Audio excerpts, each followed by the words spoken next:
Hello, love wrestling. It's Thursday night. It's 8 p.m. And you know what that means. It's another new episode of Between Two Beards.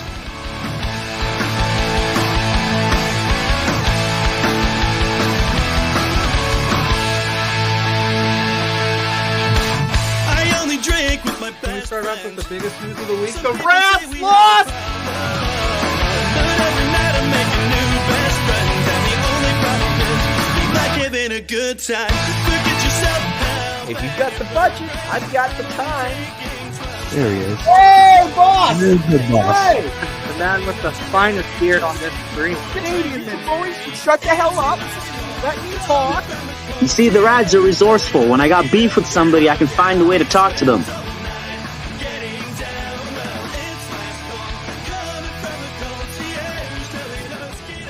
And listen between two beers. Getting down.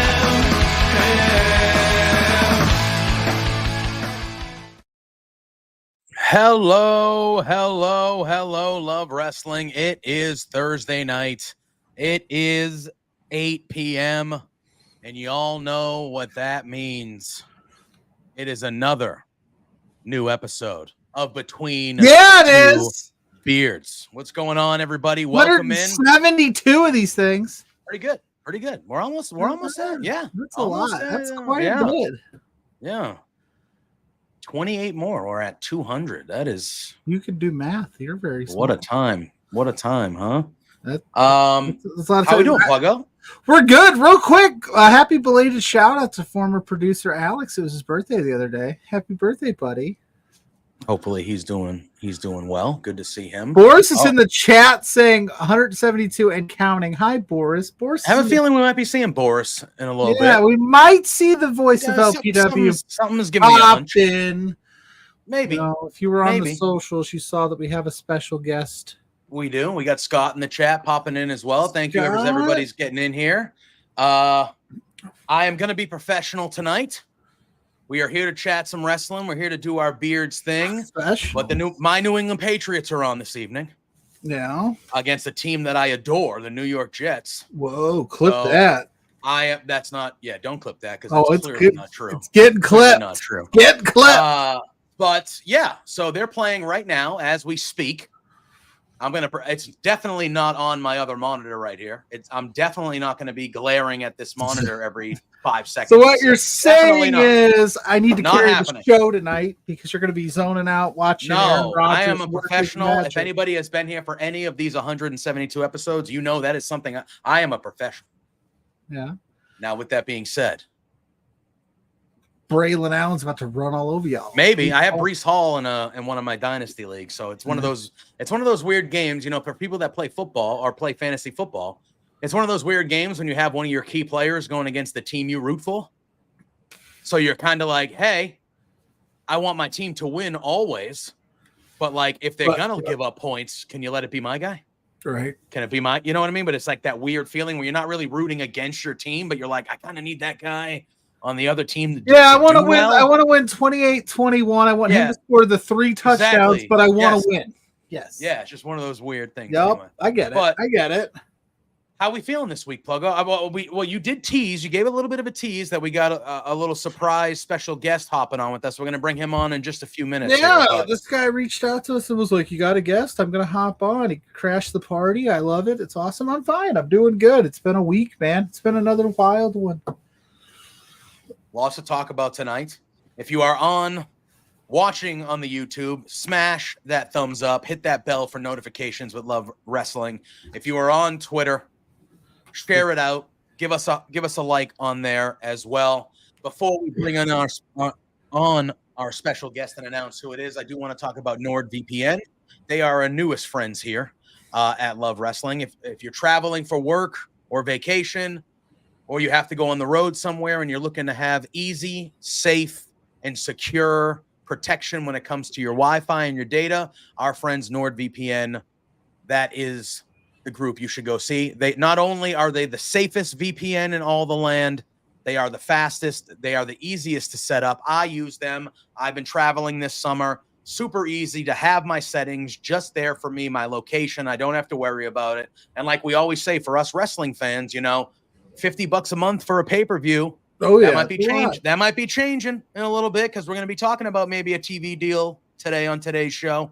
But $50 a pay-per-view, 10, 12 times a year, that's a lot. Well, if you have a VPN, especially NordVPN, you can change your location and you can find those for a lot cheaper, save yourself some money as well. So we highly recommend you go check out our friends at nordvpn.com. They are the best and the most safest VPN money can buy. So go check them out.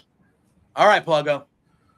All right. I think it's this guy's week because you're going to see a lot of him. He is the voice of he is the voice of LPW. He's got a show on this very network called Saturday Night Love, where he hangs out and does just some off the wall stuff with him and his buddies. I've been on it; it's a crazy time. And he's going to be hanging out with us Saturday on 4 Exposure to preview LPW 30, Flirty and Thriving. So hard to say. He's the one, the only, Big Bad Boris. Greetings, hello, gentlemen, from the mechanically engineered Big Bad Boris World Headquarters. A couple of things that I'll talk about really, really quickly. Am I supposed to do like a NordVPN commercial thing on SNL? Because I've literally never done that. No, I mean, I just do it because it's on there, so I feel like, why not? I don't know what you're supposed to do. You do. Yeah, you're on your own. You got your own little island over there with the things you do over on the Twitch. Affiliates in the house saying, midnight Eastern. I'm noticing, Boris. She's noticing me again. I get noticed a lot. Yeah. Also, how badly did I want Shohei Ohtani on my Toronto Blue Jays? Oh, we were going to talk about that because he was about to be a Blue Jay. No. Sorry. Before you popped on, I told Pluggo, I'm like, hey, man, we got to talk some baseball tonight. And he was like, yeah. I'm like, did you see what this guy did today? Did you see? Again, 50-50, which we'll talk about. I've been watching baseball my whole life. First time ever. 50-50, 50 home runs and 50 steals. Incredible. Never been done before. He's the first guy to do it. And he does it by today in this game against the Marlins. He went 6 for 6 with 3 home runs. Oh, was it 3? I thought it was only 2. 3. Why 3 did they home keep runs, pitching to him? 10 RBIs and 2 stolen bases. What was the score of the game? 20 to something. Why are you 20 still runs? Why are you still pitching to that? They're the Marlins at this point. Why are you? What the hell? You just pitch to them. If anything, you want to be remembered for the team that gave up the shit. Because otherwise, nobody's talking about the Marlins. Just do the Garrett Cole, throw up the force, and go. Don't get me started on that guy. Don't get me started on that guy. Can you do me a favor? Can you say the Marlins one more time? The Marlins. No one cares about the Marlins. The Marlins. Who's gonna talk about the Miami Marlins of 2024? No, but they're gonna be a trivia question for the rest of time because it's gonna be, hey, who was the team that Shohei Ohtani hit 50-50 for? And it's gonna be the Miami Marlins. The Marlins. That's what's gonna happen. The Marlins. Garrett Cole. Red Sox own your ass. You're scared of them. Devers is in your head. I don't care that you're making the playoffs and we're not. We own your ass forever and always. Deal with it. Okay. Thank you. See, look what I did. But dude, I'm like, he's not even pitching. Yeah, like, he normally pitches and hits. That's why he got that money. He's about to win his 3rd MVP. And he's in the first year of this long deal with the Dodgers, I will say if he starts to pitch again. Granted, if he's a dominant pitcher, so I think it would kind of offset, but he wouldn't do 50-50 if he was pitching because he would need to take days off. When he pitches, he needs to take days off after he pitches and stuff. So that is true. He has been playing a full season at DH as well. So he hasn't had to play any. He's just going up there. To the clowns in the media, they're like, he doesn't play both sides of the ball, so I don't know if he's really an MVP. Shut up. I think he just shut you up this week. Brother. Statistically, So Boris, remember that fun summer when there was rumors that he was coming to Toronto and he was going to be a Blue Jay and it was a locked and loaded deal and devastated. They're like, oh, they're chartering his private. Like I was following that, like it was like the Zapruder film, like his private jet is on its way to Toronto, and I was like, oh my god! Like half of me was like, oh my god, it's gonna happen, and half of me was like, nope, don't even think about anything till pen is on paper. And then when the Dodgers news came out, I was deflated for like a week. I wanted that so bad. Yeah. And Ohtani's third home run was against a position player and was so slow it didn't even register on the radar gun. So that's how that goes. And then we get Sullivan saying he's amazing, but that contract is ouch if he doesn't pitch. I don't even think so. Like, don't get me wrong. He's only getting paid $2 million this year. Yeah, exactly. He doesn't get paid until 2050. Because it's all deferred, most of it, right? Yeah, most of it's deferred. So Ryan's not wrong. Like, I understand he got that money because he can do both. But if he's going to do this every year, even if he never pitches again, the amount of jersey sales, the amount of business they're doing in Japan because of him, the World Series, like it's gonna earn itself no matter what. Because the guy, he hasn't been, the longevity obviously isn't there yet to be considered like the best player ever, but like this is remarkable. Like it's just stuff we've never seen before, literally. Like it's just crazy. He's only been in the league for 5 or 6 years. I know he played a bunch in Japan before that, but he's only been in the league for 5 or 6 years. He's going to win his third MVP. If you ask Jim Cornette, stuff that happens in Japan doesn't count. Okay, that's fair. That doesn't count in the MLB stats, which is fair. But we don't still, ask, man, we this don't guy, ask Jim remarkable. Cornette much these days. Remarkable stuff. Like he once in a, like, I never seen anything like, none of us have. It's remarkable. It's crazy. Like I could smash 50 wings and 50 breadsticks. Is that the same feat as an Ohtani 50-50 season? I don't know. It's like it's video game stuff. It's video game stuff. It's funny. It's funny that you mentioned that because I'm not a video game aficionado by any stretch, but I like to play old sports games, but I get older ones because I don't care. And a friend of mine who shall remain, Shikak Barshabaz, had a PS4. And got him. Because he got a PS5. And so I got that and I went to GameStop and I bought like old hockey and old baseball. And because I don't care about new stuff, I put it on easy and I play and I crush and it's fun. It's stupid, I know, but it's fun. Boris Norris had a 26-game hitting streak. And I was like, oh my God, Boris Norris is amazing. And I asked Google what the major league record was because I'm like, I got to be close. No. I think it was Ted Williams had a 56-game hitting Joe streak. I'm like, it was DiMaggio. You're right. I'm like, my God, even my video game guy is not as good as some of the real players. 56 games. I'm like, wow. That will never be beat. And then that is one record I don't think will ever be beat. The next game, Boris Norris went 0-for-5, and I was like, well, I never should have. There you go. So Joe DiMaggio in that 56-game hit streak. I used to study baseball. Like I took a class in college on baseball. Like I'm a big baseball guy. That's super cool. Yeah. So Joe DiMaggio had that 56-game hit streak, and then he went 0-for-3, and then he hit in 19 straight games after that. Oh, really? Yeah.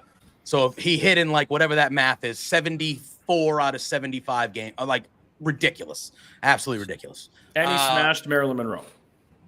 Yes, he did. That is a true statement. That is a true statement. Hats off. It's true. It's true. He did do that. Probably his greatest feat. And apparently he was a big jerk to Mickey Mantle.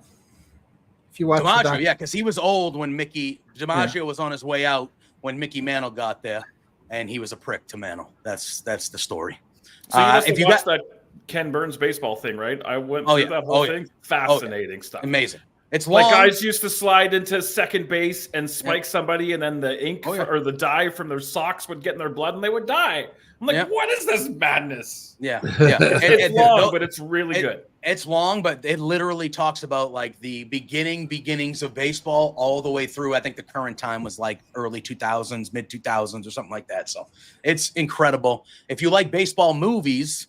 The movie, and you know how I feel about the Yankees. I'm a Red Sox fan. All right, I do not have good things to say about the New York Yankees. Nor do I, being a Blue Jays. But the movie 61, pretty good, which is about Mickey Mantle and Roger Maris. I think Billy Crystal actually directed that movie. That's fantastic, like an all-time great baseball movie. Doesn't get talked about, I think, a lot in the great sport movies. but Rookie very of the good. Year is the greatest baseball The movie. Rookie of the Year is amazing. The Sandlot is my personal favorite. I am a You know, big I've never Sandlot actually guy. seen The Sandlot. Am I missing? What? Forrest. You True need to. story. You might True need to story. leave the stream and go watch Forrest. that. Like Really? now. What are you Come on. doing, Forrest. Never seen Forrest? That's the Wow. goat, bro. That's my favorite movie of all time. That's it. So gonna be that's the on most my on shocking- my list of things to do. That is more shocking. I can't remember. That is amazing to me that you've never seen that.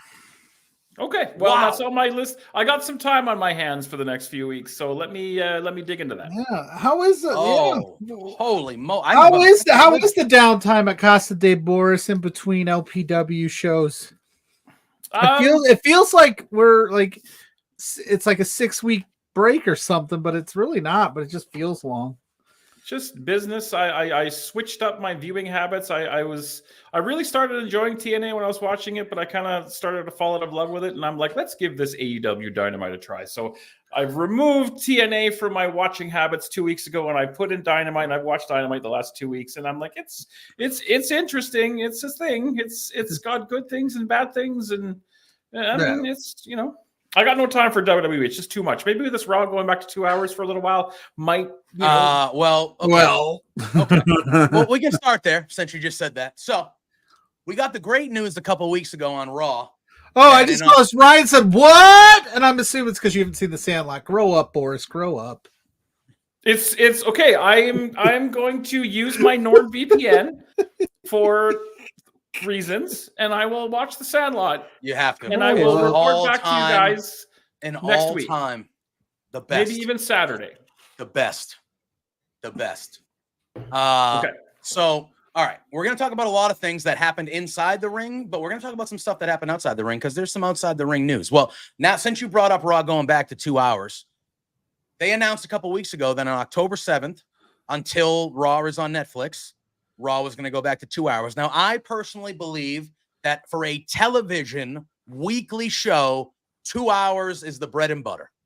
That's just a perfect 3 hours, even though Raw has been very, very good lately, and it hasn't felt like 3 hours all the time. It's still 3 hours should be for pay-per-views and above, or in special events. 2 hours is your TV show. So I was like, oh, and we had heard rumblings before when Triple H was first kind of taking over that he preferred 2 hours and he wished Raw was 2 hours. So we hear that. Then news comes out today. Oh, am I out of the loop? Oh, all right. You don't know this? Okay. No, so I don't. News reports come out today that when Raw goes to Netflix in January, 4 hours, SmackDown is going to get a third hour. Oh, Lord have mercy. So that's the first news. That's the first news. And you hear certain people, I think a lot of the people that I follow and I'm aligned with, we were all like, no, just keep it to why? Just 2 hours. Can I tell you this Monday, because I don't know how to read. When I saw the news that Raw was going to be 2 hours, I was like, hell's yeah, 10 o'clock. I get in, get off, get out. Beautiful. And then I realized it wasn't until October 7th. So, yeah, and all of a sudden my mind went, I don't know if I can make it till 11 o'clock. Raw was great though. That was tired. On Monday, that was a Raw of the Year candidate. That Raw was spectacular. It was good, but I also was just like, good. Been like, 2 hour Raw. Well, just because you're an old man and you can't. That's right. And I don't know how to read. The show has to suffer for it. It was a great Raw. That's fair. That's justified and Raw. fair. I'm not disputing that. I said old man Bauer just was like, nope. It's fair. But then even worse news. And again, I don't know if any of this has been truly confirmed yet. But then there was another report after that said that once Raw goes to Netflix in January, that's going back to 3 hours. I believe that. So now they're telling me that Raw and SmackDown are going to be 3 hours starting in no. And I'm digging WWE right now. I never stopped watching, but I've been digging it this last 6 months to a year. It's been good stuff. No, I do not want 2-3 hour shows every week. No. It's 1st and 10 at the New York Jets 40. Yeah, they're driving here. I expect the Patriots to lose tonight. I always say more wrestling is good for everybody involved, but I also just mean that in the sense that like I like to see like more programs, not longer ones, if that makes sense. But I also like, I guess at this point you just have to decide, like, are you going to stay up late or are you just going to watch the last hour the next day? Because it could be a jaunt, especially for the people that have to get up early, and it's tough, man. And then you have like Monday's 3 hours, NXT is going to be 2 hours still, thankfully. Dynamite.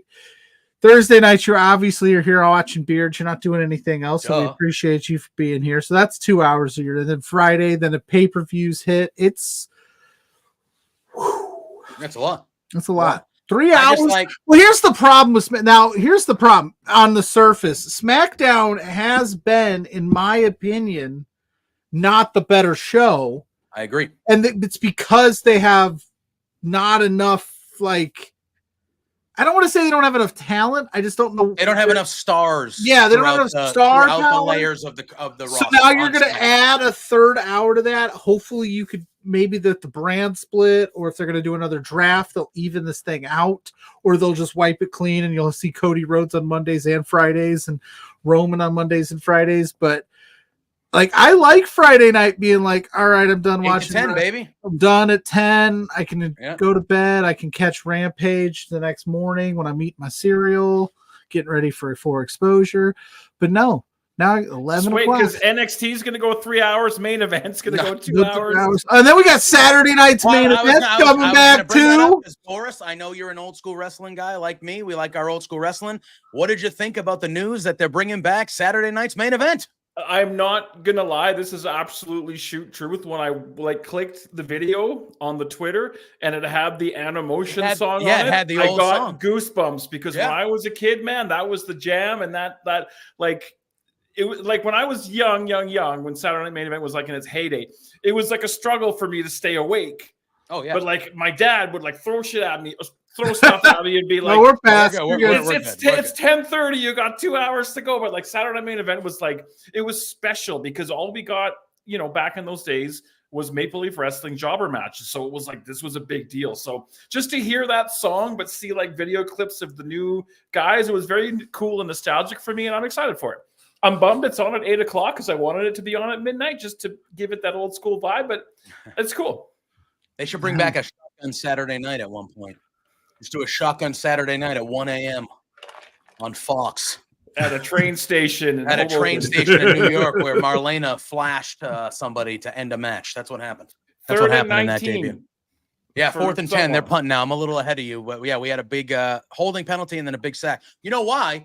TV takes longer to get to Canada. The head coach of the New York Jets sucks. Anyway, but it's okay.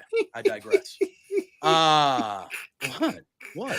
I am gonna have so much fun watching this episode back, trying to clip it out with great points, and all of a sudden, 4th and 10, damn it! It's gonna be awesome. No, I'm gonna be good. No, it's fine. I think it's great. I love it because I mean the only thing we're that football guys. Of course, we watch our favorite teams while we do. It's usually one Thursday a year that they'll throw the Pats on a Thursday. Every team usually gets a Thursday night. This is the Pats night, and I'm a professional, like I said. But we're hey, if this was hockey season, I'd have the Flames up here. So that's what I'm saying. That's what I'm saying. Yeah, but they'd be losing, and then you'd be. We're gonna be dismal this year. Dustin's right, by the way.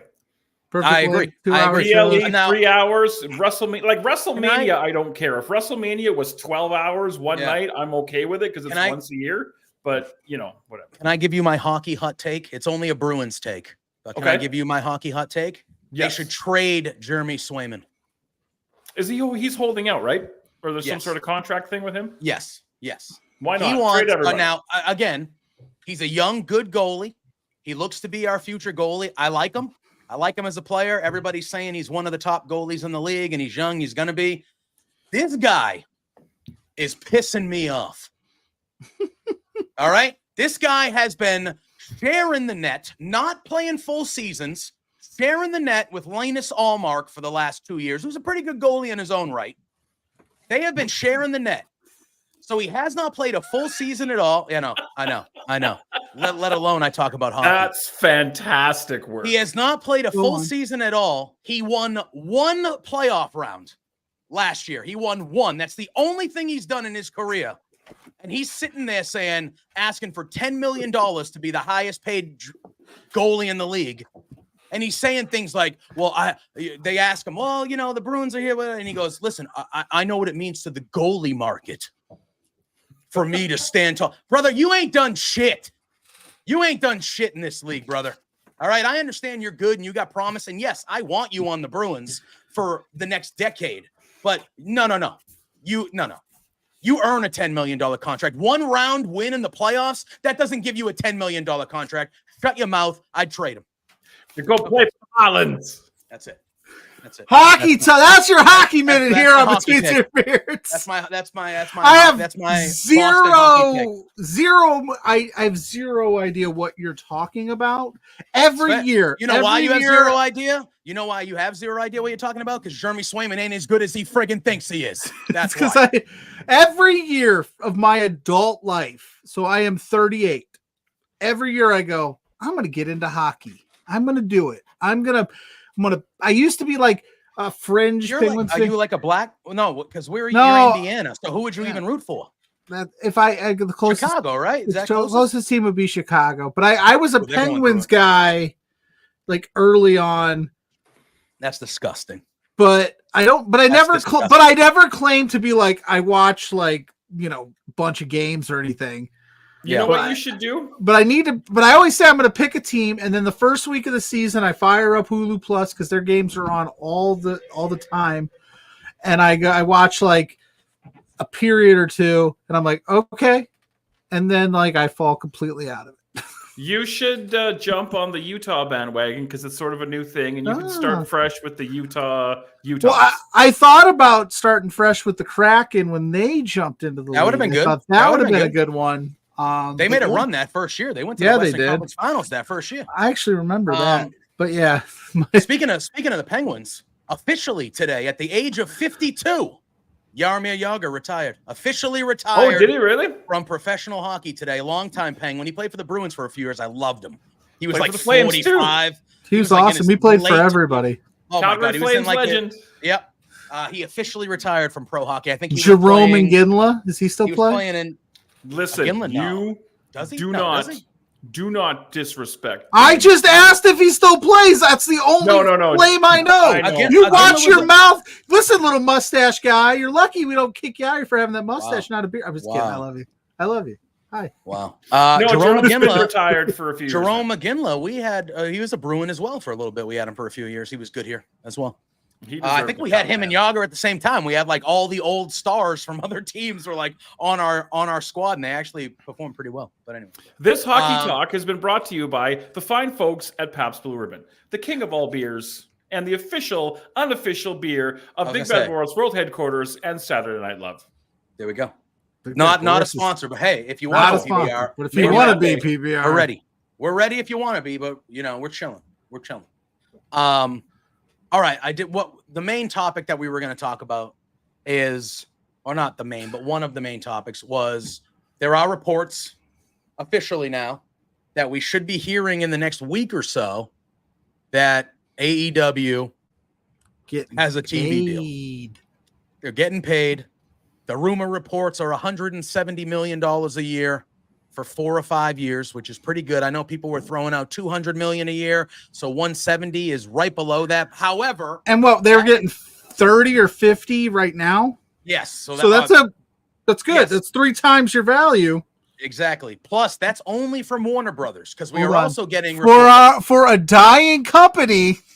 You pieces of wacko out there on the internet. Yeah. Think this I just can't wait till it's officially announced so I can just see all these people that have been praying for this not to happen for a year just be like, but that's 170 million just from Warner Brothers because there are other reports about AEW shopping to other networks about getting a show. I know the rumored one is Fox. There was a Fox rumor, yeah. There was a Fox rumor that Shockwave, that Shockwave name that they you guys did that at the same time. That was rad. Yeah, can we clip right? that? It was pretty. We probably can. Yeah, I'm sure. Maybe that's pretty dumb. Maybe they'll use it. But they should. You just see our faces on the intro just Shockwave. And they're like, who the hell are those guys? Who are those guys? Dustin will edit something up for that. Yeah. Dustin rules. Dustin does rule. He does. Shockwave Swell featuring fella. these bearded gentlemen and one mustachioed. Is that a Toronto Raptors hat? That is, and it's your Interesting. it's your 20-year anniversary. XX. I'm not a big basketball guy, but I know the logo. Anyway, I'll I don't say wanna this: get I off got track. it for All right. I got it on the clearance rack, so I'm a baller on a budget. I had a Lakers hat too, but JPJ is not a huge fan of Refuse. that one. Can't do it. Can't do it. But that's how we roll here on Between Two Beards. And you know what we usually do? We always have surprises up the mix. Boris, you're not the only one. Who's this? Who's this I backstage? think is the champ here?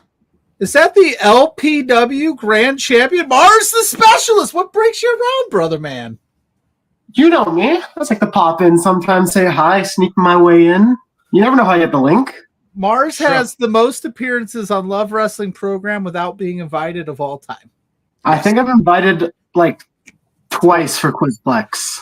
You'd look good on a graphic. I invite if you every week to SNL, but you big time. But no. he's the I'm LPW just- Grand Champion. I'm totally It's- teasing you, Mars. It's Saturday. I'm with the lady. Okay, I'm sorry. He's doing the press tour, man. He's a big star now. What's up? How are you? He is the champ. You know me, boys. I'm staying cool. Just got back from the gym. Nice little workout. So you know what? Time to pop on. Yeah. How's the head treating you? I know that a couple shows back you had that. How's it been? Is everything good? I think the scar is still there. That's just how you know the body works. But I'm good. My head's still one piece. We're sore, but that's Didn't wrestling, miss a baby. beat.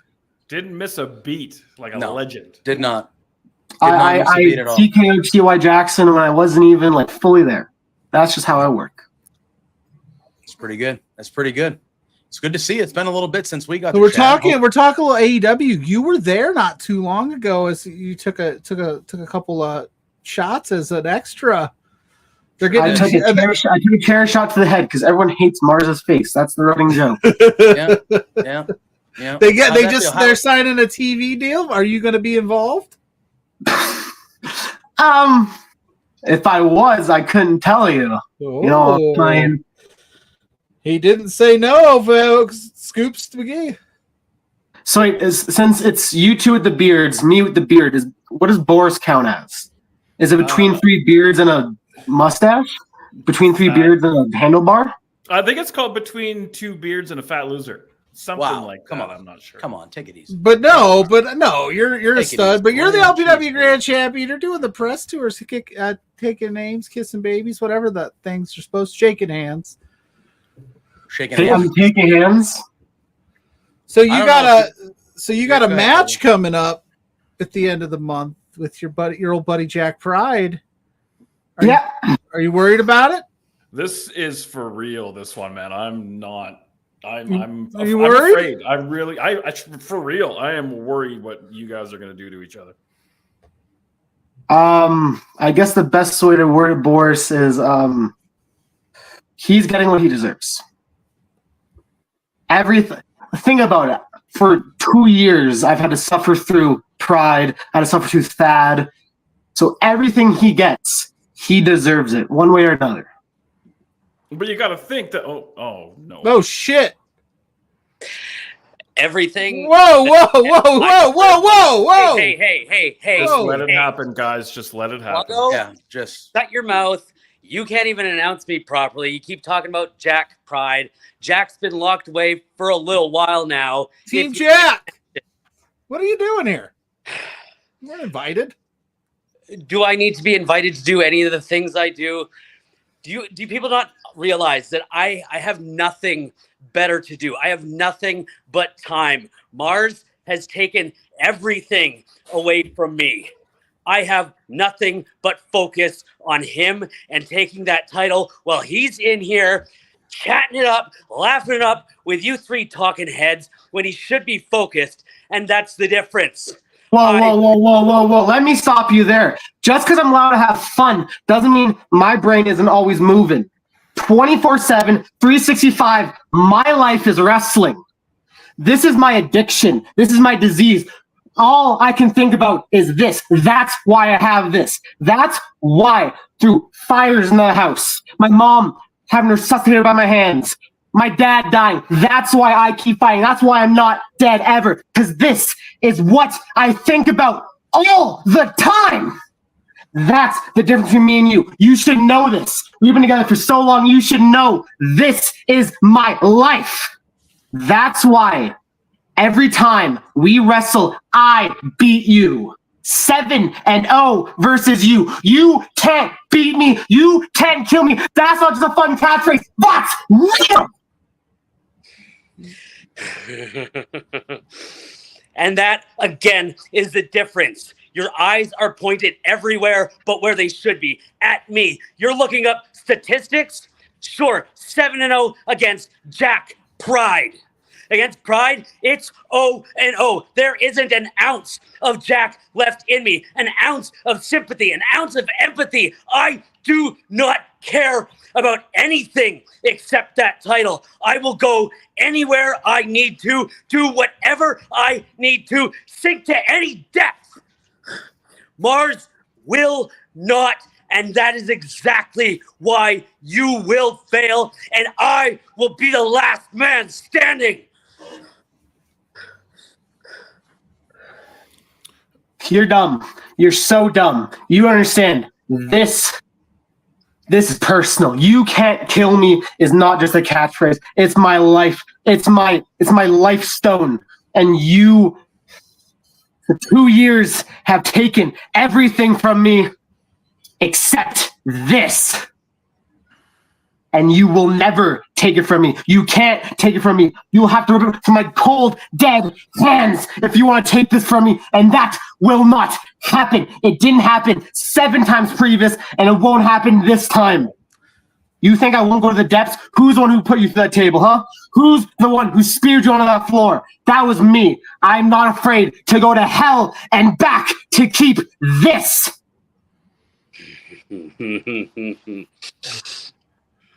Bring it, Mars. Let's see it. It's all talk. You showed everyone last time. All I needed to do was, oh, it's Jack, don't hurt me. And you faltered. That is the difference. You have humanity. I have none. Let's put it to the test. LPW 30 doesn't matter. You, me, whatever. One of us isn't coming back on their feet. Isn't coming back without help, not dead ever. Let's put it to the test. I've had enough of this crap. I am out of here. Well, Mars, I apologize for that. We did not, much like how we don't know you got that was not planned. Yeah. That was not planned at all. Sorry, Mars. We were supposed to have fun, and it sounds like Jack's a little jealous that you get the fun spots. And I understand if you got to go. I tell you're pretty. I can tell you're fired up. Right now, but LPW 30, September 27th, sounds like it's going to be wild. We can have nice things here on Between Two Beards. Y'all better be watching come LPW 30, because I'm going to hell and I'm coming back. Still LPW Grand Champion, because he can't kill me. All right. Okay. Okay. Like I said, tune in on IWTV Live. Wow. September 27th. I don't want to sound like a dick or anything, but like you guys are like geographically removed from this, but being in the room, especially the main event of last month, the feelings and the hate, it is palpable in the room. When the match started, it got quiet, like an eerie hush, and it's I've called a lot of matches and feuds and stuff, but it's so personal. It's about the belt, but like I said on commentary, it's about the belt and the championship, but it's so personal that you could take the belt out of this, and it's just Pride is scaring me. Mars will go to that place to keep that belt, but more to just justify the fact that he turned his back and he feels that he is right. And I'm very, very nervous about what is going to happen on the main event on the 30th. And I'm not trying to do like a BS plug, but be on your IWTV because that is going to be something that you're going to want to see live. We do a lot of things here, and this is not, it might be recency biased, and we tend to have a fun show. We usually try to have fun and lighthearted. That might have been the most intense interaction we've ever had on the show, and I've gotten yelled at by a lot of people. Yeah, and we had Reed Matthews do a similar thing to Larry Woods before. We've had some gnarly stuff happen. That was intense. You know, Mars pops on unexpected. I think he pops on to just have some fun and surprise us all. And we're just shooting the shit, having a good time, and then all of a sudden, that obviously look. It sounds like Jack Pride, and I'm gonna keep calling you by your name. I wouldn't, because guess what? If you ever end up near his vicinity, it's not going to be a good day for you. That's true. Why do you think I don't go to Canada? I don't know why you like to poke the bear so often. But sooner or later, it's going to come back to bite you in the ass. I think he's a little jealous that he's not getting the spots where Mars is out there, like he said, doing the press things, showing off the championship. This is the one title that Pride has not gotten. If you want to run your mouth while I'm the only one around here who's got to deal with this, I appreciate it. But I mean, I know you guys have a preview coming up this weekend where you're going to be diving into the whole card of LPW. We should just play that. Well, but I'll ask you, and you don't have to spill all the beans. Save the good stuff for that preview. But after what we just saw right now, and I know we got there's a little bit of time before we get to LPW 30. What do you think? If you I know you got to be, you're the voice of LPW, but what do you think right now with a few weeks to go? Where's your head at? Are you leaning one way or the other? If you had to pick, where's your head at, Boris, as somebody who is in it, who is around them more than we are? Where do you think that Pride is going to finally break through and win that one belt he hasn't yet? Or do you think where's your head at? Where my head is at for real is whether either one of these guys is going to be able to wrestle again after this match is over. Well, it sounded like Pride was ready either way, because he is in a dark place, and I've seen him at the shows, and I've tried to talk to him at the shows. He's not sleeping. He looks like hell. Yeah. Again, I don't know, because I know they're both just going to go to those places they need to go to. And for me, it's more whoever ends up with that belt, are they going to be in any position to keep wrestling? Because it's going to get ugly. Yeah. And I'm not trying to cop out and not pick a winner, but for real, this is about safety and careers, because it's so personal. Yeah, that's also that's the most intense I've seen Mars. We're talking about Pride. I mean, you saw that promo of him lighting his shirt on fire. What's more symbolic than that? Yeah. Yeah, it's over 7. The 7 report still stays. Thad, fix your graphic, bro. I'll put that kind of threw me for a loop. I was not expecting that. Yeah, we love it when Mars pops in. It's always a good time. I don't know. Maybe somebody needs to get to the bottom of how Pride is just accessing everything. But yeah, that was something. Anyway, we were talking. We were going to talk about the AEW TV deal. So I feel why don't we talk about that for a little bit? And then I know Boris said he watched Dynamite last night, so we can talk maybe some Dynamite, kind of where they're going with some stories. Cody and Roman being friends. I do want to talk Cody and Roman because I want to talk Jeff Jarrett for the first time in forever. Yeah, I can't miss a negative Nancy when it comes to Jeff Jarrett over here. I made a list. Unbelievable. Affiliate saying don't question Pride. It won't end well. That's what I'm trying to warn Pluggo. I'm trying to warn him. She's not wrong. I'm not. Here's the thing. I'm in an unpopular position, as he called us, talking heads, as somebody that previews these shows in the written form, which is coming back for 30. I said it's happening. I'm going to do it. And then I do the preview shows. I have to make picks and I have to call it just like I see it. I don't get inside scoops as much as people think I do. I don't get spoilers. I don't get anybody giving me any tips. What my eyeballs see is how I play it. I was on the 7 bandwagon early on when they feuded with the Rats. And then of course, Pride and Thad decided that they didn't like me. So, okay. Sorry you don't like me, but I call it like I see it. Pride feels like he's in a weird spot right now. Mars is not wrong. He's 7-0. Yeah, that would. It was easy to. I would lash out at some bearded gentlemen as well if I kept losing to a guy I thought I could beat every week. But it was easy to be on the 7 bandwagon back then because they were so dominant. But now it's in such tatters, and that's what's. But they also were also very bullish on the tatters being frayed. They were like, "We're fine, and every month it was something else, and here we are. Sorry. Anyway, AEW. Getting paid. They're not dying. Oh, is that Mrs. Boris? Hi, Mrs. Boris. Hello, everybody. How's the night going? It's going well. How do you feel about that Calgary Flame shirt that Boris is wearing right now? I bought it for him. What? Whoa. I must love him, right? Like I know. But that's have nice. you guys seen this? Oh, what is Edmonton? Oh yeah, that's the Oilers one. Oh, Calgary Flames. That must be a fun hockey season in that house. He was sad last spring and summer. And you weren't? You had it. Yeah, it didn't end the way you wanted, but you had a good spring. No. You had a good run there. You had a good run. He did enjoy that very last game a lot. Yeah, I bet. I'll have you know, I wasn't rooting for Florida because they knocked my Bruins out. So I was rooting for Edmonton. So all right. What can you do? Well, thank you for joining us. That was nice. No, the Mrs. Boris running. I like it. Boris, you can go. Yeah, she can stay. I got this now. All right, guys, have fun. Oh, thank you. Hey, show me your boobs. Oh, I can't do that. Hey, if you show up on Saturday, he might whip her feet out. That's true. She actually talked today that she can't show her feet because they have to be painted again.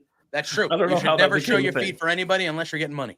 There are people that will pay for it. Just remember, when it comes to that, there are people that will always pay for it. Yeah, Jose Altuve did not get that memo. Always. By the way, before I know we're sidetracking and side questing, but that might have been the wildest thing I've ever seen when Jose Altuve took his shoe off and his sock. Like, I got hit in the foot. Look what happened. I got hit in the foot. Put your damn shoe on, you spy. No, it wasn't even that. He fouled the ball off his foot, right? Yeah, he fouled the ball off his foot, and they said he hit it. They said it was just a rounder or whatever, so he got thrown out because he didn't run. Anyway, he took off his cleat and his sock. Like, look at that mark. We are an AEW. We are a wrestling podcast. Well, actually, we're a podcast that masquerades as a wrestling podcast, but really, correct. No, but all right. Let's try to get back because I do think this is a. I'm sorry, guys. What? No, it's fine. No, I'm not. It's not your fault. We got interrupted. These guys were yelling at each other for 5 minutes. Yeah, we needed to decompress. Have you? Have you watched the show for us? We never. I check in from time to time. There are times on this program that our graphic and headline we don't even talk about. We're so bad. We're like Cody and Roman. Oh yeah. You have 100 times the viewers I have on Saturdays right now. So. I have thoughts about Cody and Roman. And they're not, and you know how I feel about Cody. I love me some Cody. Pluggo, again, now we're gonna go to this now, and we're not even gonna be talking about the AEW deal until they got paid. They're gonna get. They might get another show. It's good for the business. It's good for the business. To all the dweebs that don't think it is, shut up. Oh shit, is Jack Vaughn here? Grainmaker Pod, what's up, buddy? He's asking if that's Jack Vaughn, the last professional. Back for that. No, but yes, it is great for wrestling. The one thing I will never understand is the people that claim they're wrestling fans, but then like they openly root against one company. It's like, no, then you're not a wrestling fan, bro. You're a fan of that. Like, it's just very bizarre. It's very bizarre. I've been. I don't really fight with them because I do it. It humors me to mess with people like that on the social medias. But I've just been kind of going at people the last couple of days for fun. And some of these people, I'm like, bro, like you need to do something. Did you see you need to figure it out, man. I don't know why. Like, who cares? Did you see the post where the so I do the same thing on my socials, but I do it in like I don't fight you. I just let you have your moment. But like when Bronson Reed threw that fan at Braun Oh, Strowman. I incredible. What a posted, match. it's not every day you see a fan get yeeted at a wrestler, and guys are like, you realize that that's not an actual fan, it's a paid extra. And I'm like, and somebody goes, you have to be a real idiot to believe that that's a real fan. And I go, I guess I'm an idiot. What do you want? Calm down, wrestling fans. Like, This first is of all, supposed It'd be fun. It's Yeah, like supposed to be, my I'm thing is, suspending my disbelief. I know that it's an extra, and I but think maybe that's the thing. who's that has gotten me posting? the- Look at this extra. You know, you just say a fan because that's what And they're may- showing on Yeah, TV. and like exactly. Like my thing is like I have opinions. There are matches I really like. There are matches I don't like. There are stories I like, stories I don't like. I have opinions, and I give constructive criticism about that type of stuff. But when you're watching something like that, at the end of the day, I still know I've been a wrestling fan for 30 years, and this shit's fake. Not But what's I know- happening in the ring. That of course that wasn't a real fan. If it was a real fan, they would get sued. And I know It's Bruce not a real Willis didn't fan. ride a plane in Die Hard 4, but it was pretty awesome when it happened. When the big boss man took the Big Show's dad's casket for a ride through the friggin' cemetery, there wasn't a real body in there, guys. Don't know We're what going to to tell watch you. that on Saturday now because it's still the greatest thing. One of the greatest things. I might have to stay up for that. It wasn't a real. It was a real cat. There wasn't a real person in there. The That wasn't Big Show's The real dad. Undertaker's not really dead, guys. He didn't really feed Al Snow his dog Exactly. either. I didn't really feed him pepper. He didn't really feed him pepper. But if you go along with it because we're wrestling, that's part of the reason why we love this shit is because it's ridiculous. It's part of the fun. But I do What are you believe doing, Mae Young man? did really give birth to a hen. I think that was Yes, whatever. That was real. That was real. It's just like, at what point did we get to the point where, like, we all know we're watching pro wrestling, guys. We all know the shtick. We all know, man. We know. So when we make a one-liner, like, I can't believe, oh my God, did he just, like, I put it on Twitter. Did he just throw a fan? And I have people going there, oh, it's obviously a plant. No shit. Bro. You can say the F word now, you know. Dude. Yeah. Like, come on, man. What are we talking like, about, guys? But if you were to go the other way with it, it's no wrestling. Yeah. It ain't that serious. If you go the thing is with wrestling fans too, if you go the other way and you talk about like the real behind the, just stick to the story, dude. Which one do you guys want? That's all One I'm or the asking. other, man. It was a cool moment. It's something we didn't see. That was awesome. It was that whole thing was awesome. dope. Like, and if they're telling me that that's a fan, I'm just gonna put it out as that's because guess what? Sheldon Cooper is not real, guys. It's just so I weird. know, dude. I know, right? And that's the thing that I know a lot of people use it, but it's like I'm currently watching the show Shogun on FX. If you haven't watched it, it's very, very good. It's a very, very good show. But like I know the things that I'm watching on the show, I know that guy didn't really get his head chopped off. That was fake. They're acting. Nobody. That was a paid actor, you idiot. They are not being real. How come we can know that when it comes to stuff like that, but you have those people when it comes and they say it's just like, dude, every movie you've ever seen has been not real, dude. I'm watching Breaking Bad with my oldest. Oh, incredible. Son. Incredible. You know, if I'm like, oh, Boris is out. Oh, he's going to get something. I think he's going to get a souvenir to show us. Walter White, you know, Bryan Cranston. Nobody's like, Bryan Cranston sells calm down. It's not real. Great. We just lost another. The Patriots just lost another key defender. He's back.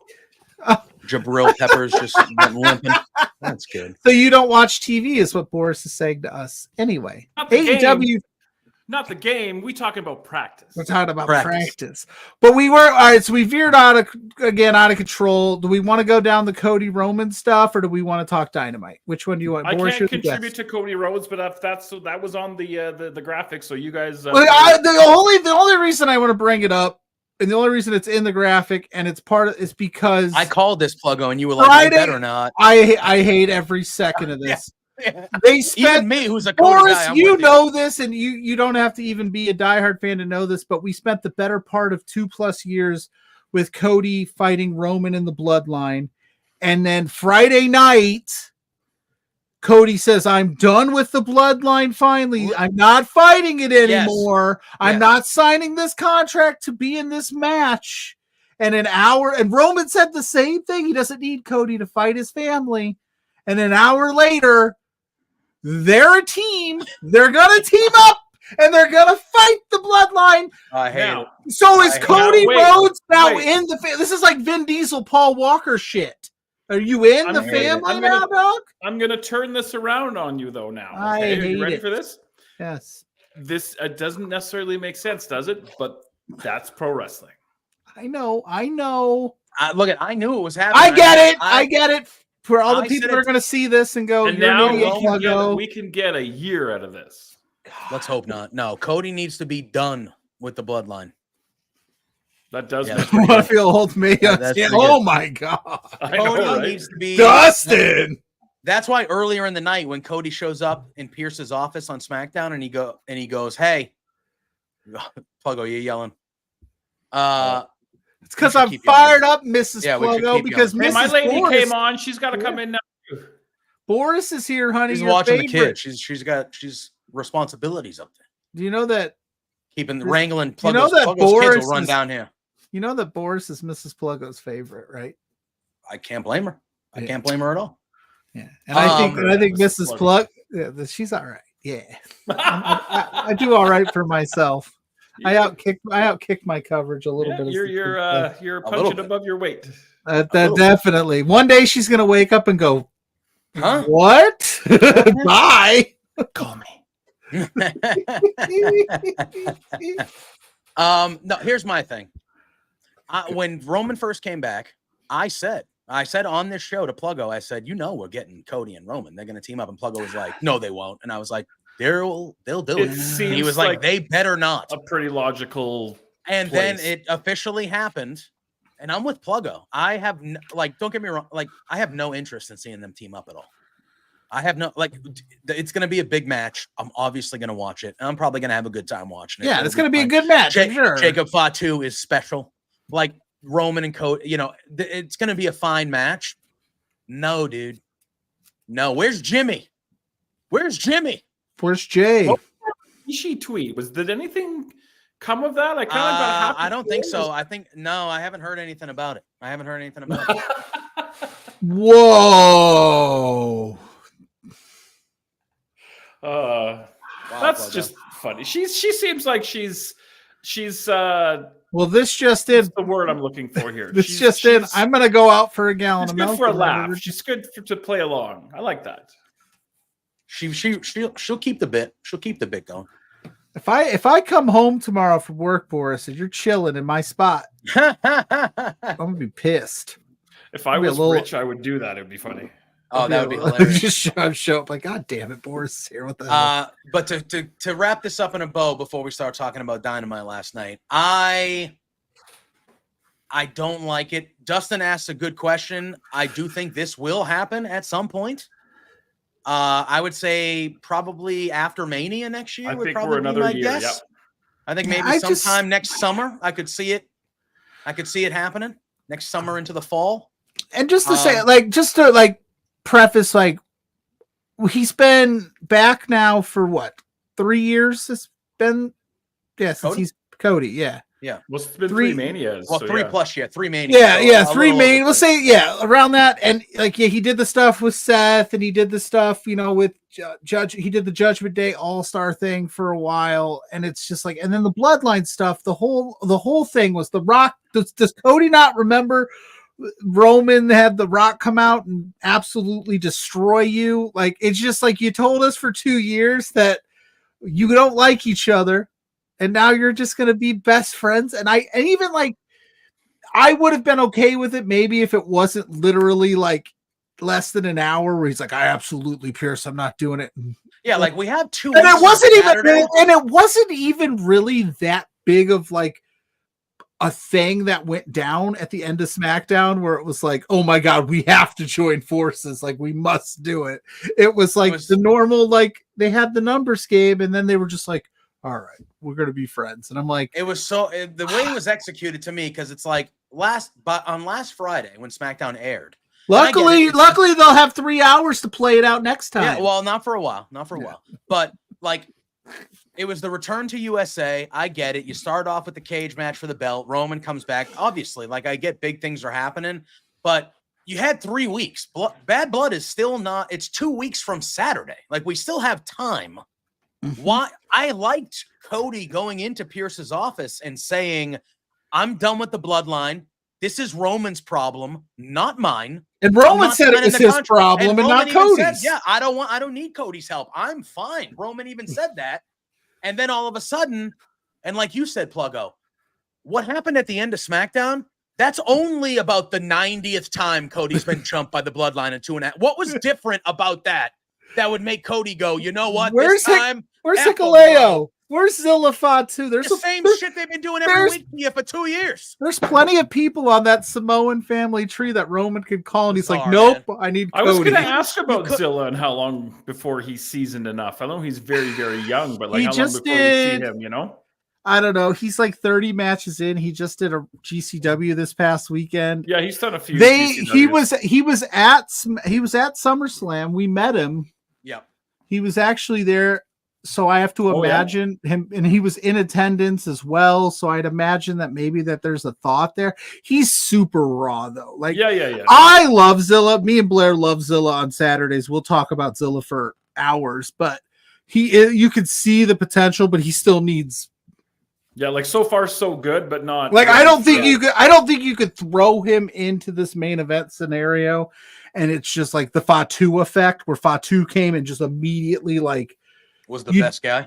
Yeah, like was the best guy. Night one, it was like holy shit. But there's like, Zilla 100%. Zilla has the potential to be that kind of guy with Fatu, but obviously Jacob Fatu has been doing this for years, so. But either way, I digress. Is it going to rule? Probably. Is it going to be a good match? Yes. Did I need to keep dragging out Cody with... I want to see Bloodline versus old Bloodline. I want to see Roman have to find people within the family, like a family feud, like a real civil war. Not that stuff they did a few years ago, like at Survivor Series or something. I don't know. Cody, there's got to be some other stuff Cody could do, right? There's got to be. Legally, I have to do that. That's a legal thing. Yes, legally, that has to happen. I'm sorry. The greatest photo. I was there for that. That was awesome. He's like, "What did you say, Boris? Huh?" He couldn't understand how the camera works. Greatest man that ever lived. But yes, I digress. So Dynamite was last night. We'll move on. We'll push forward. I could go on for Cody for hours, but Dynamite was last night. It was. I thought it was a pretty solid. I know Boris said there were things he liked and things he didn't. I thought all in all, it was a pretty solid to good episode of Dynamite. I thought the matches were very good. I like some of the Moxley shit. I am all in on, man. I am digging all of it. I thought the promo they showed with Pac and Claudio talking to Wheeler Yuta, saying, "Hey, we got it. Where you been, man? We haven't seen you. We got a trios match next week." And then the way that Moxley kind of the music was like ominous and like horror movie sounding almost. And then Moxley gets in frame and he's so calm. And he's like, "Hey, man, you get to do what you want. You get to make the decision. We're going to leave you alone. Like, we're not going to take you out if you don't. Like, it's your choice. But I know you have it in you to do what's right and to do what's best for the greater good." He said, "For the greater good." And he's like, now, man. I want to preface this that I'm relatively new to watching Dynamite. I've only watched 2 weeks in a row. I've been following like social media or whatever. Yeah. I like the Moxley thing, but I think he's teetering on the cool heel thing a little bit, where you've got to kind of veer. If you want to be like the badass heel, then you kind of have to veer. It's hard to do that because Mox is so popular. Everybody likes him so much. Well, but I also want to talk about Pac is a really, really good promo. Deceptively really good promo. I thought his promo was better than Mox's. I loved it. I loved what he was talking. And even Claudio's doing the whole, "I'm not angry.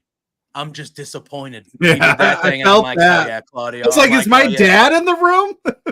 Well, so I don't disagree with you, Boris. However, and I'm assuming you at least saw the clip or know what happened, but at the pay-per-view, he tried to murder Bryan Daniels. Yes, he did the schlack. Yes, he did the paper bag shtick and plastic bag shtick. What did I say? Plastic bag? You said paper. Oh yeah, no, yeah, he did the plastic bag thing. Paper would have been a little bit. Yeah. And then last night, so they do that with Mox, right? Where he's kind of talking like that, and he is kind of moving that certain like slow way and the facial expressions and that. But then the stuff that happens later, again, because Private Party is talked to out back. They are the ones that are going to be, or at least going into it, they're the ones that seem like they were going to be challenging for the trios titles next week at Grand Slam. And then Isaiah Cassidy out of nowhere at the end just goes, "Hey, Mox, Yeah. I'm talking to you." He's like, "Watch your back, boy. Watch your back, boy. I'm going to come for you." I'm like, first of all, Mox will murder you. Does Isaiah Cassidy not watch the program?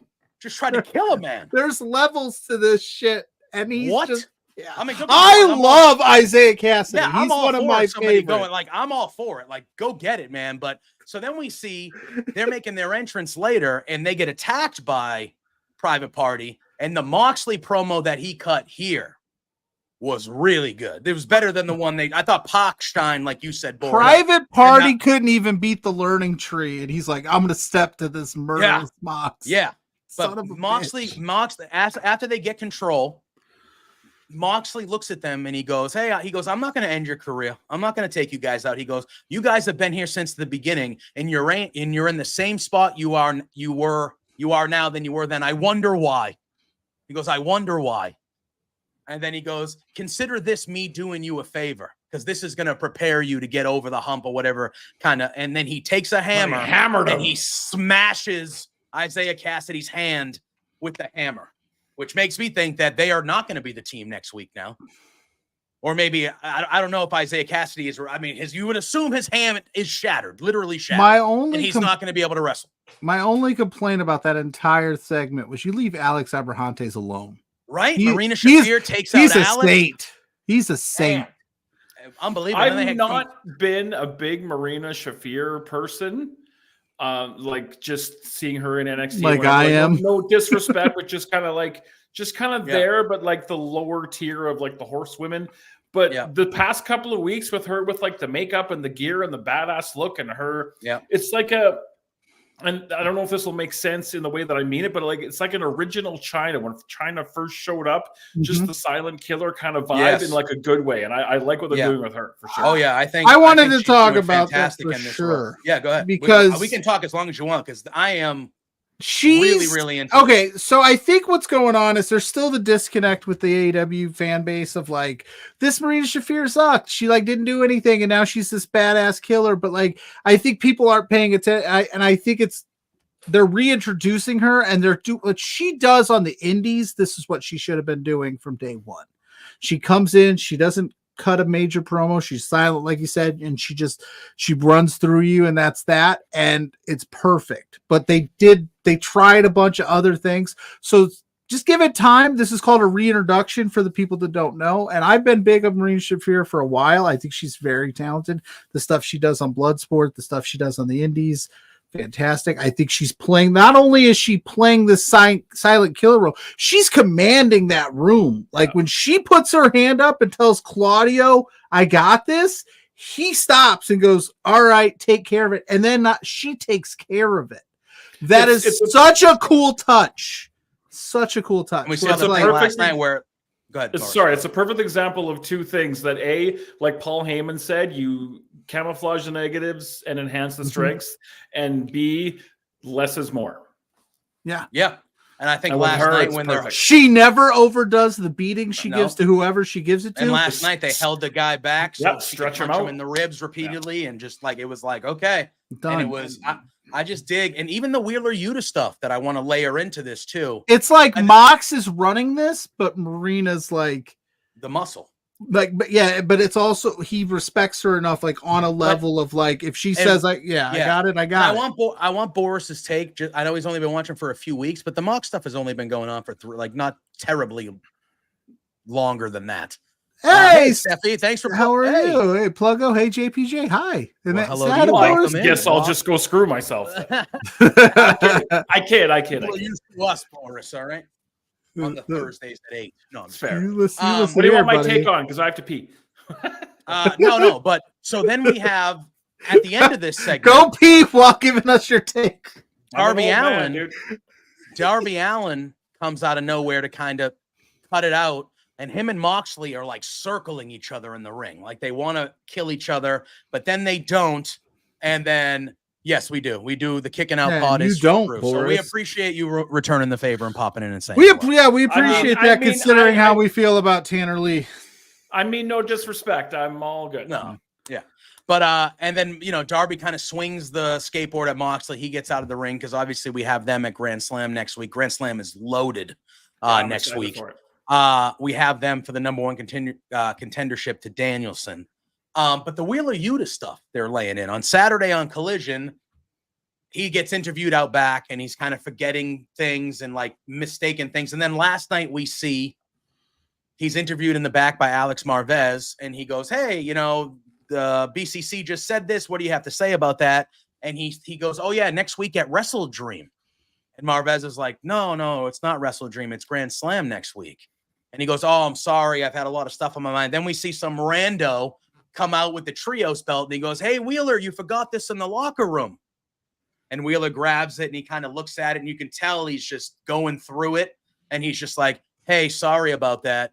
I've just had a lot of stuff on my mind." But he says, "But if they want me to, I've always dreamed about being a champion and to being a defending champion. And if we're having a match next week, then I don't care whose ass I have to kick. I'll do whatever." But it's very intriguing what's going on. Cause then we have if you're saying, then that's how I feel about Tanner Lee winning championships. I mean, that is that's true. How I that feel. is true. And then we have the stuff going. Go ahead. Yeah. So I think that promo was force feeding us a little bit.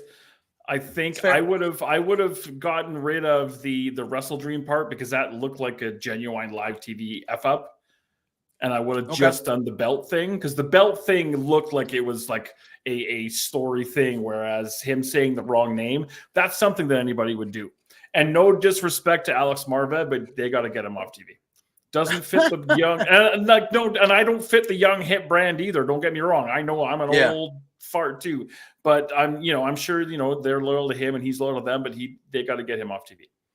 But I would have gotten rid of that Wrestle Dream line because it looked like it was just an F up. Whereas the belt thing I liked because it made sense that he explained, "Oh, I'm all over the map. I'm not myself right now."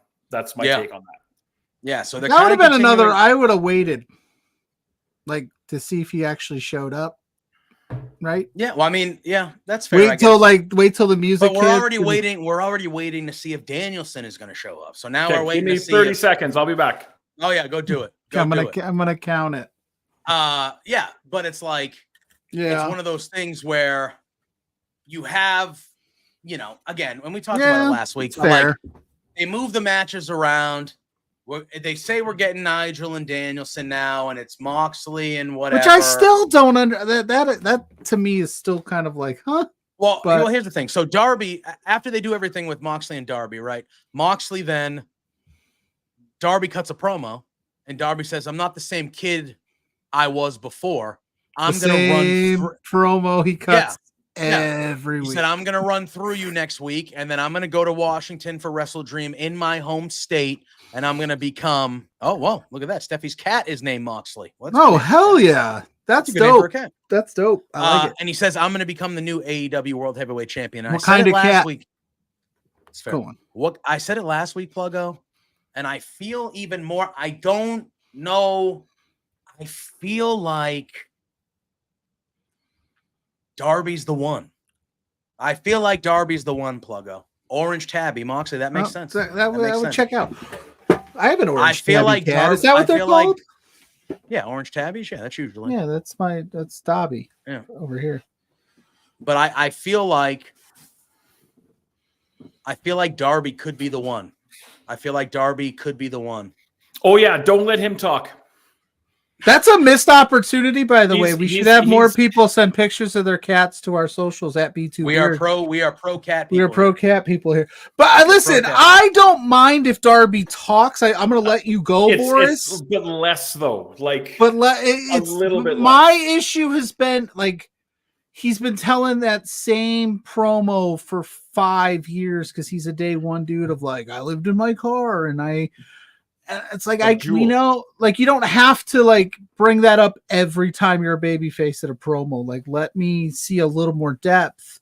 You've obviously grown from that, yes, and your roots are important, but Give me something, man. Give me something else. But you think so you want less is more. JPJ is on the team. Darby's winning at Wrestle Dream. Yeah, I think Darby has either. I am not. Here's what they're going to do. In my opinion, I think either Wheeler Yuta and or Danielson potentially cost Moxley next week against Darby, and then Darby beats Danielson, 2 Washington guys in Washington, putting over the new guy. There's been reports in the last month that AEW behind the scenes has been significantly talking about Darby being a future AEW World Champion. He's one of your 4 pillars. The main reason why it makes so much sense that it would be Moxley with the angle they're running with Danielson, I understand that, but I just don't understand why you would change the match. Because this went at Grand Slam, it was supposed to be Darby who won a title match months ago. It was supposed to be him and Danielson. And then all of a sudden they changed the match last week and they say, hey, that match isn't happening because the champion is indisposed. So it's you and me now for your shot. And then an hour later, Nigel McGuinness is saying he's fighting the champion at the same show he was supposed to defend the belt at. Why would they do that? It's a little Swiss cheese in the booking, but at the same time, we have to fill sense to me. 48 hours of television every week. So, hey, is the Saturday show worth watching? I know I don't mean to segue. Is it filler or is it worth watching? The matches are good. I feel like over the last couple months, it has clearly become a B show. Okay, like Rampage. It has clearly become a B show. Like they don't treat it like they treat Dynamite. It used to have a different feel, and it still does. Like the different feel part of it was good, but they used to because it was supposed to be the CM Punk show, right? Exactly. And even like right after that all happened, they still treated Collision good. It had a different feel. The show was still good, and then all of a sudden, within the last I would say 2 to 3 months, it's like clearly, it's a good show. You're gonna enjoy it if you watch it, but it's clearly the number. It's like okay. It's I didn't want to segue, so continue on. No, you're good. You're going on. But so I think either they changed it so Moxley takes out, like Moxley beats Darby, then he beats Danielson, and maybe down the line after that, Darby gets the redemption on Moxley to win the belt. Maybe they do it that way. But there's just a part of me that just is like, they need to explain why this happened. I feel like Darby is going to win next week because I think Danielson, if he shows up, I think he's going to try to get revenge, or Yuta, or both together. I don't know. It's too early. It's too early to do this with Mox. I think so. You're gonna make this badass killer group lose the first big challenge. This is the first big challenge that John Moxley said, I'm setting my eyes on after he took out Danielson, because he said, Danielson, you ain't got the stomach for this. This ain't your vibe.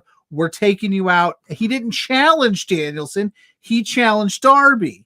Well, at first he wanted Darby to just give him the shot. Why would Darby even entertain this and be like, bro, I got a title match. I don't have to do this. Like, make him like beat his ass a few times or something till he says, it was just very like, I'm taking the spot because Danielson's done. And, but Danielson's still got a match. You got to explain that to me as a fan, like a little bit. You don't have to like beat me over the head with it. But yeah. Danielson's not well enough to fight Darby at Grand Slam, but he's okay enough to fight Nigel McGuinness. Make it make sense. And you can't, I just don't think you can I don't think Moxie, if you're going to do this, that's your first big call out. That's your guy, and you're going to lose to him. I don't know, man. I don't know. We'll see. What do you think, Boris? I honestly, I'm relatively new to this and I have no idea. I just a general, I want Ricochet and Will Ospreay. That's what I want. We're gonna get to that. All right, we're gonna get to that. Boy, did they ever make? We're getting Ricochet versus Ospreay. Frick? I'm drawing a total blank on his name. So last night. Okay, sorry.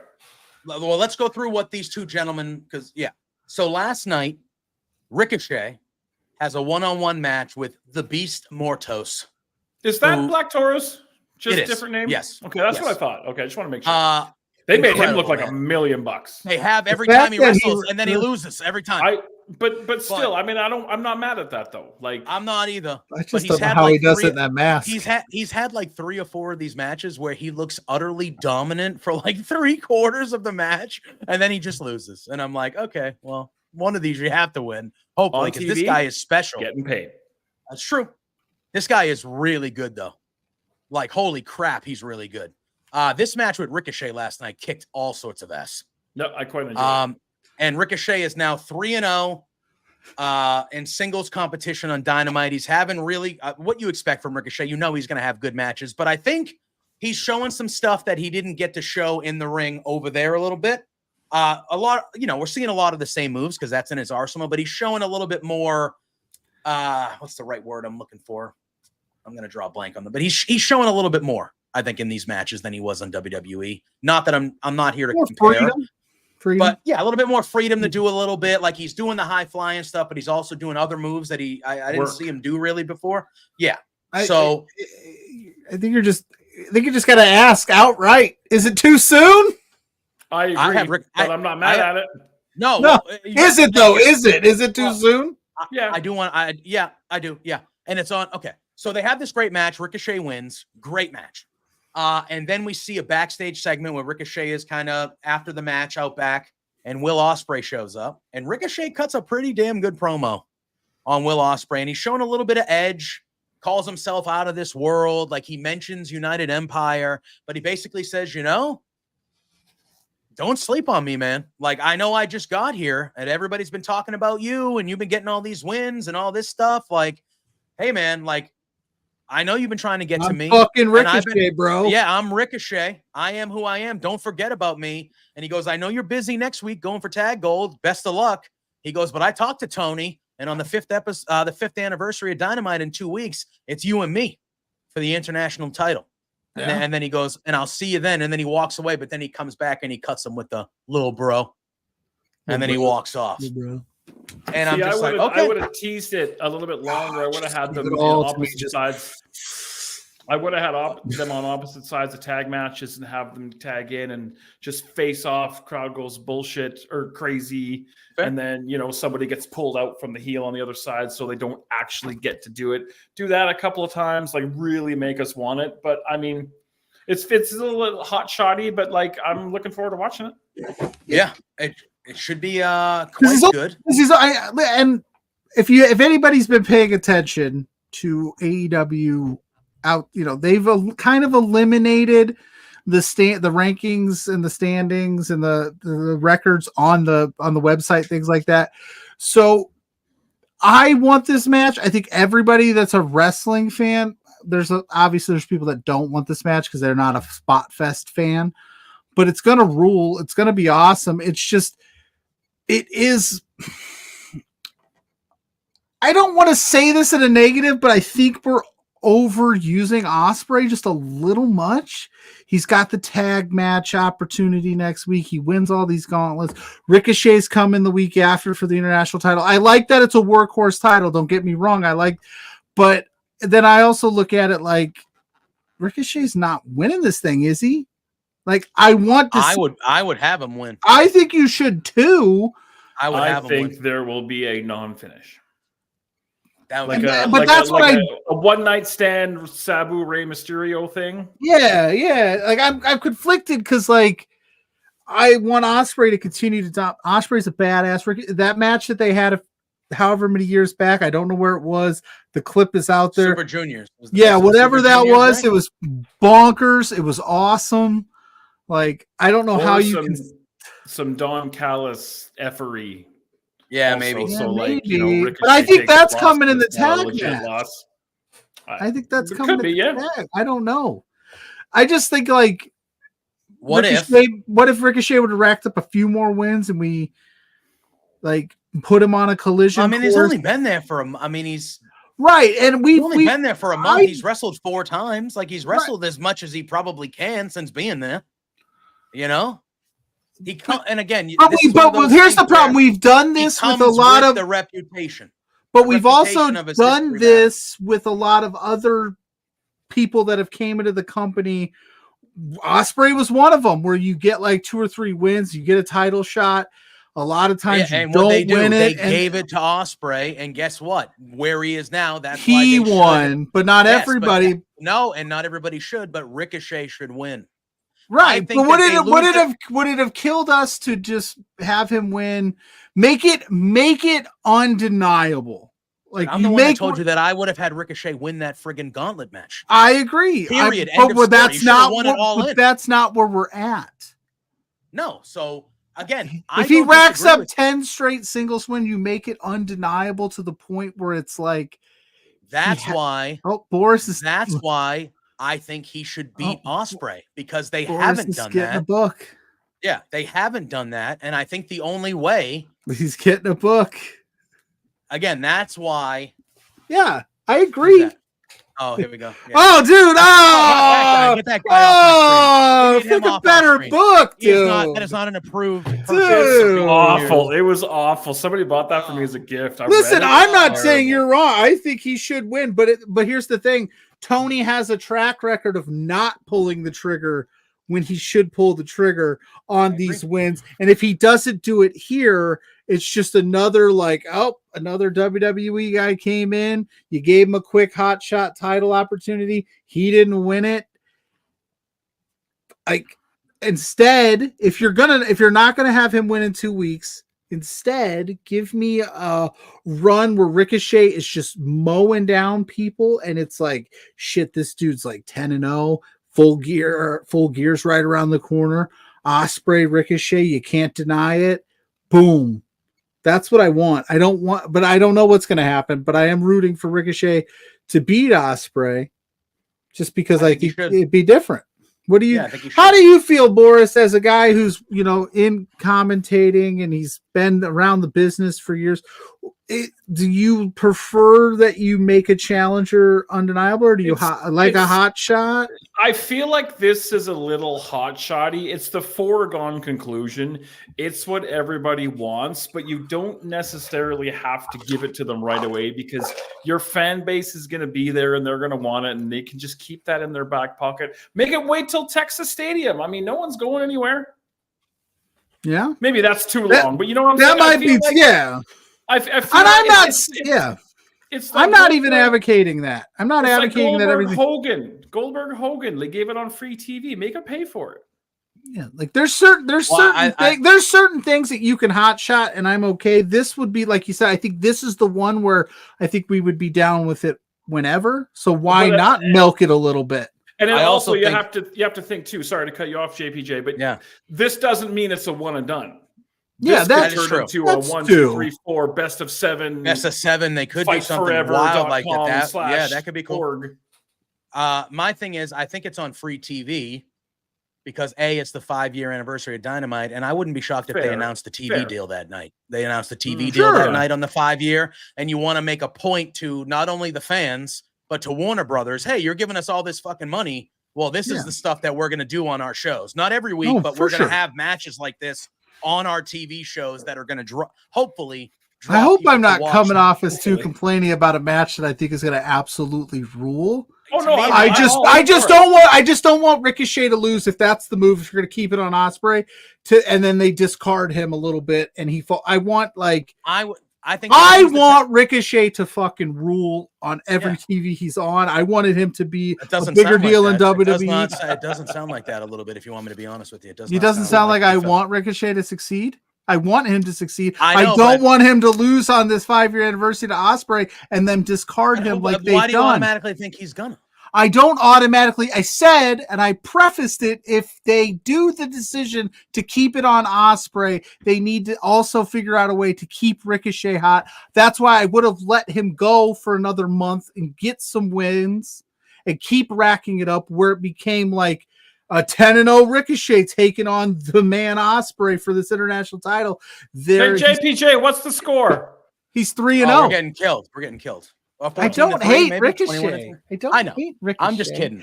Phileas says like that's fine. But my thing is, what do you do with Ospreay then? Is he going to be a tag champ? No, next I'm week telling too? you. I was going to tell you before you yelled more about Ricochet, getting angry about Ricochet having this match. But they lose the tag match next week. Oh boy! All right, they lose the tag match, and then the week after, Don Callis and family cost Will Ospreay the title to Ricochet. And then you finally got Ospreay versus the Callis family, because that needs to happen. And then Ricochet can go do his other shit. With the international title. Correct. And then once Will Ospreay is done with the Callis family, because he's going to go, we saw it last night, him and Takeshita shoving each other. Takeshita wanted nothing to do with it. Nothing to do with it. So he's going to go through the Callis family, whether it ends up with Fletcher and him both leaving and being friends still, or maybe we get a rivalry with Fletcher and Ospreay, which please sign me the F up, because Kyle Fletcher over these last 3 or 4 months has turned himself into a top of the company singles guy. Big fan. Huge. How great he is taking this opportunity. And Takesha's one of those guys too. If he could speak English, he'd be a zillionaire. Yeah, he's the best. 100%. There's a big upside. Is there money in them kind of like, how do I word this? Keeping Ospreay in the Callis family, not by choice, where they do win like the tag titles next week, but they screw him out of the international championship. But they're like, you're still a tag champ with Kyle, like, but he's begrudgingly in it, and then it blows up. I just feel super weird about Ospreay losing back-to-back weeks. Going, that's part of the story, because he has to build back his. Because I personally think part of the reason why I would have Ricochet win is because of how you feel, Pluggo. Ricochet should not lose this match. No, he I don't should want win him it because to, but you I feel need like they him. might. At one point, one of these debuts, and you are right, Pluggo, they do this a lot. It needs to matter. And he debuted and lost that friggin' gauntlet match, which it would have immediately mattered if he won it. Even if he lost the title match with Danielson, fine. Can I come on every week? Because this is the most fun I've ever had. It's just like, there's just certain things where it's like Ricochet needs to win to cement his arrival in AEW. And personally, I think Will Ospreay needs to be heading towards the world title sooner than later. He is the biggest babyface in the company since he's been there, basically. So figure out a way to get the belt off him. He loses 2 matches. First, Pluggo, he's won fucking everything since. I know. Like, I he get can lose it, 2. I think, but they're not positioned. But you can tell clearly that Tony Khan has positioned Will Ospreay as the golden boy of the company, right? And I am 100. You know me. I'm always fan of like put the stamp on it, make it make sense, let that person win, so that it does cement and it does kind of throw the whole.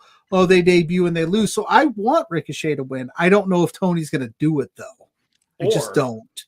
Because Wrestle Dream, You have Don Callis and Kyle Fletcher help Ospreay win, but Ospreay doesn't see it and doesn't know. And then he's like, well, we got to do this again to give you a fair shot so we can run this back at the pay-per-view.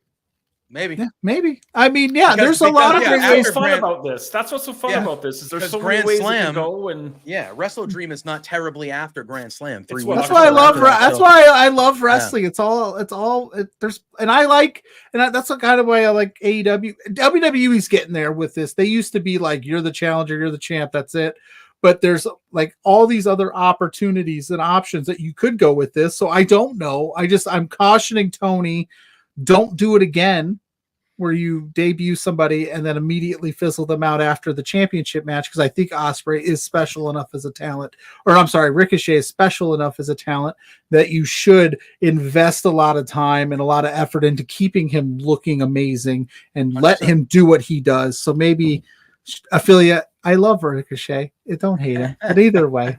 Oh, and don't worry, I'll tell you who I don't like here in a few minutes. Oh yeah, you're gonna cut a shoot promo on. I don't know if Jeff it's Jarrett. I don't know if it's a shoot promo. We can do it now. We can talk about it. How do you feel about Jeff Jarrett? Before we go on, we'll set the scene. Hangman cuts a promo last night. And he cuts a promo saying that he knew a day would come when Swerve's out of the picture and he doesn't have to worry about him, but he knows he has to get back at a lot of people that were in his corner that supported him and blah blah blah. And he goes, I heard a lot of voices in this when I was suspended at home earlier this year. But one of the loudest voices I heard was at the commentary table. And he kind of turns to Shivani. Shivani's like, hey, man, just doing my job. And we know Hangman. And I love that shit because, like, that's my time to shine. Give me that. Exactly. As an announcer, you probably are like, yes, please. Yeah, dude. Do something with me like that. I was like, punch me in the face. Yes, hit me. But And then we see Jeff Jarrett's music hit. We see him come down. They brawl. They get separated by refs and everybody. And Jarrett cuts a promo and he goes, I am not going to sit back there and let you even try to lay a finger on Shivani. Like there's a line of people back there that want a piece of you. And I'm at the top of the line to whoop your ass, buddy. And that's what he said. I like it. I think the 5th anniversary, Hangman one-on-one with Jeff Jarrett, perfect match to throw onto that 5th anniversary in 2 weeks. I'm all for it. Sure. Boris, I know Pluggo's going to go off because he's anti-Jeff Jarrett. What's your opinion first before we let the negative Jarrett. Nancy over here talk down Jeff Jarrett? I have a lot of respect for Jeff Jarrett because he's been through the ringer and he's kind of come out the other side and clean and doing some good work and doing some good things. I'm relatively new to this whole thing, so I don't know. I know he's been with that Satnam Singh guy and with Jay Lethal, and I don't know too much about the that. last 3 to 5 months. He's been like the old man voice of reason. That's kind of the character. Outside of your main players that died on AEW television, Jeff Jarrett has been on TV more than probably anybody. But I think Jeff Jarrett... That is not true. That's not true. It's inherently not true. But go ahead. Put that book away. Go get a different book, will you? Get a different book. No, get a different book. I don't care about that guy. I think it's good. Yeah, I agree. F that guy for real.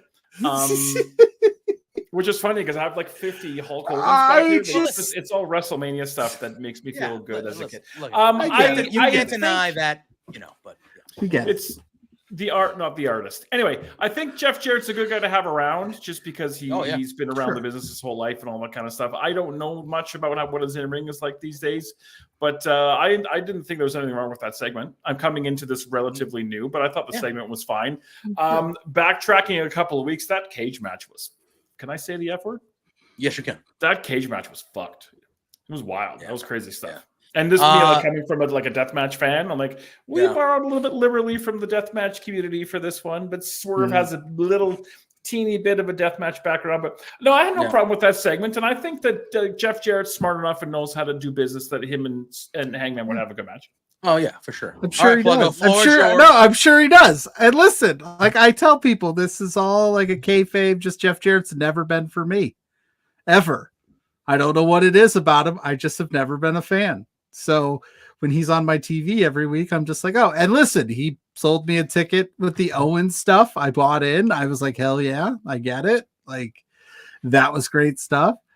Just kind of like WCW Jeff Jarrett, I wasn't a big fan, but that was like what 30, 25 years ago.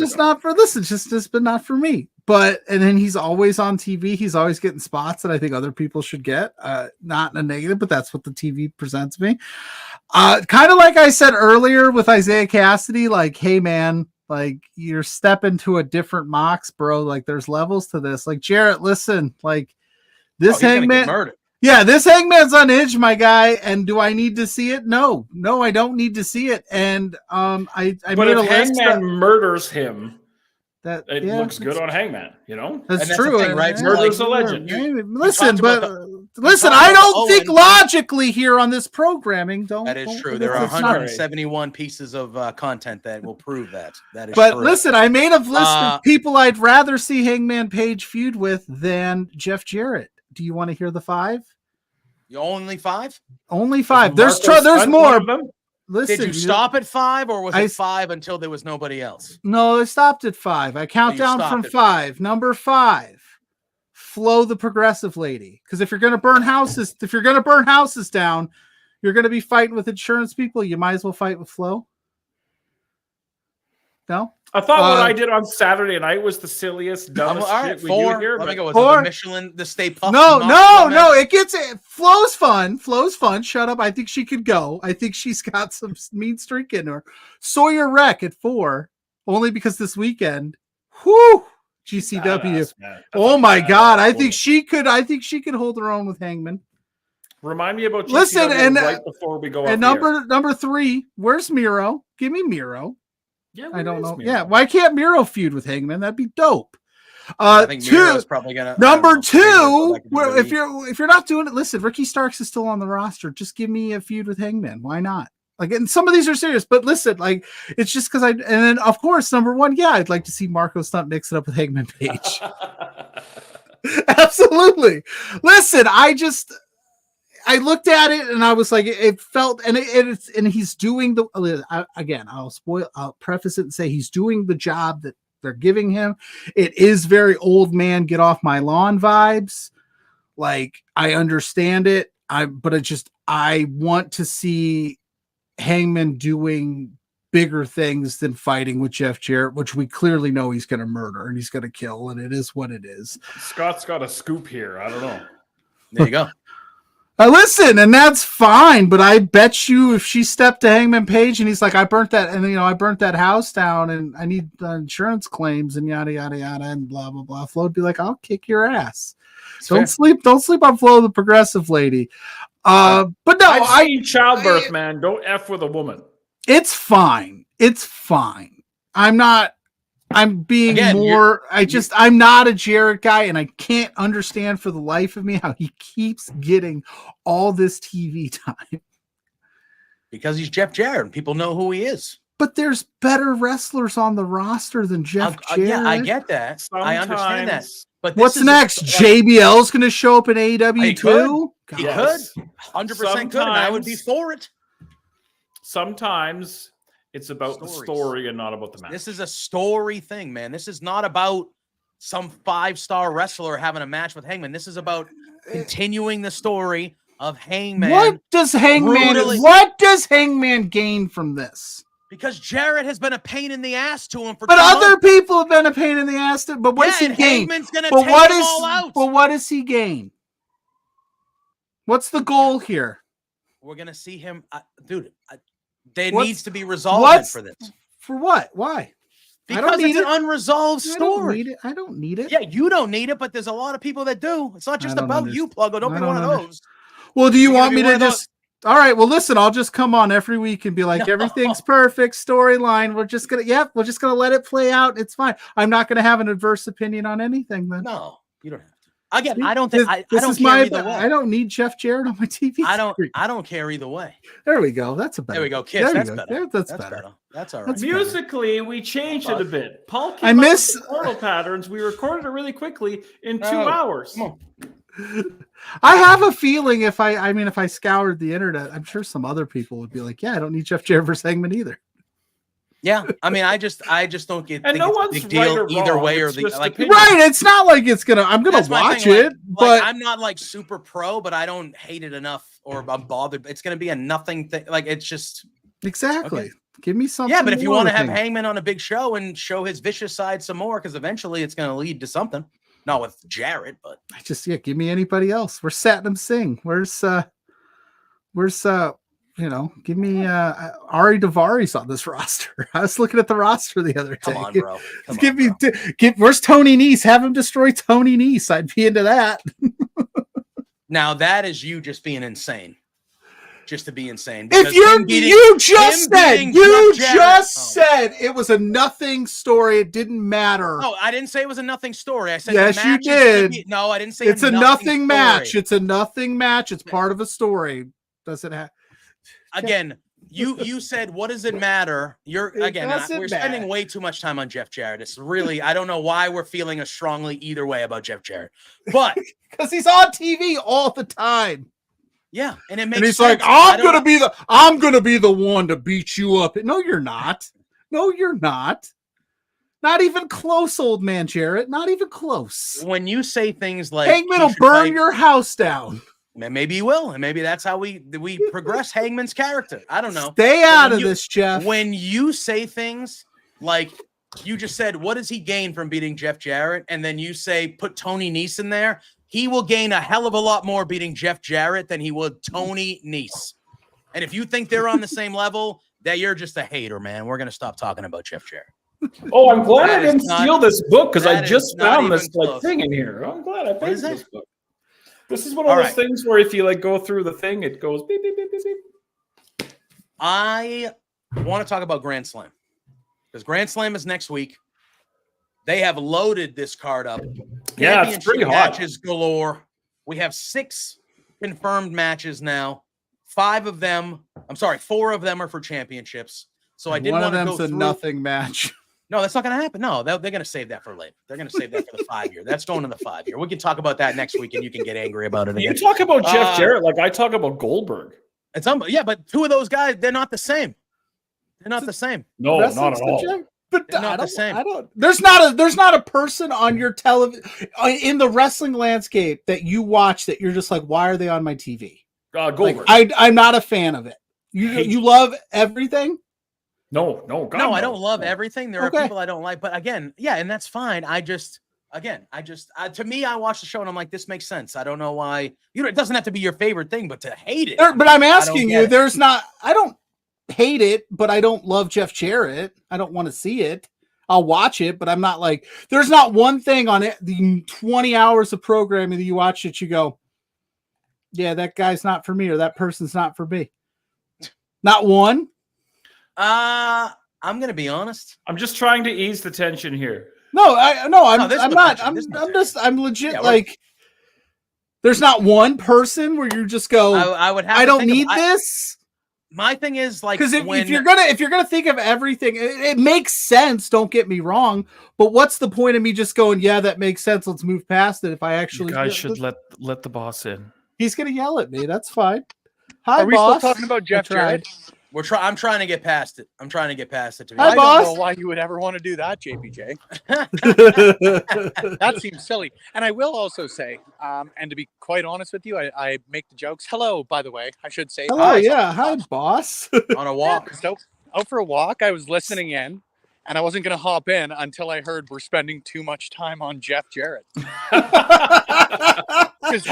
Every guest tonight has been unadvertised. Yeah, me and Pluggo have been going back and forth for at least 8 minutes about Jeff Jarrett, and I feel like that's about 5 minutes too long. I got to be honest with you, and I'm not going to stick around long. I'm literally out walking the dog, but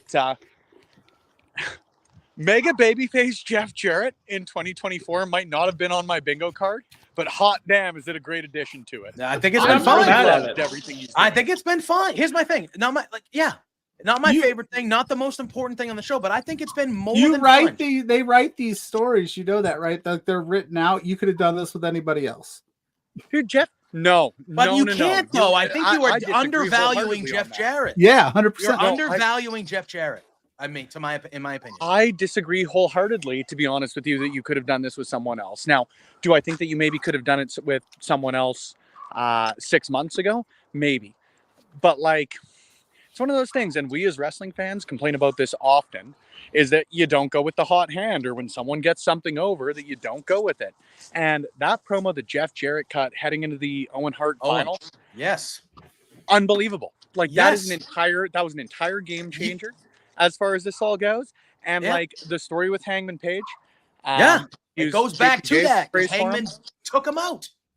Yeah.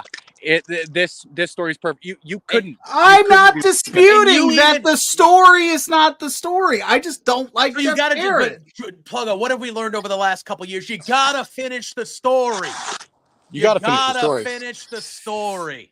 But again, you've kind of skirted my question where I'm like, there's not a single person right now in this 20 plus hours of major wrestling programming that you go, that's not for me, but let's let it, you just go, that's what they're put on the TV. So I'm going to roll with it. Like, okay. No, but when stuff is excellently done, but that's your opinion. That's a subjective opinion. True. But like, I didn't say it was the worst thing on my TV screen. I just don't like. I think Hangman could do other stuff. I think it's gone on too long with Jeff. But that's me.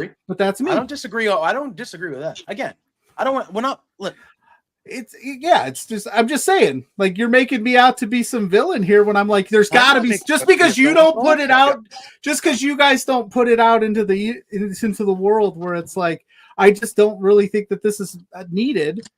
I feel like there are things that happen that I get more annoyed with than performers. I feel like I don't feel that way about a single performer, but like them picking Will Fletcher and Ospreay to win the gauntlet last week clearly pissed me off.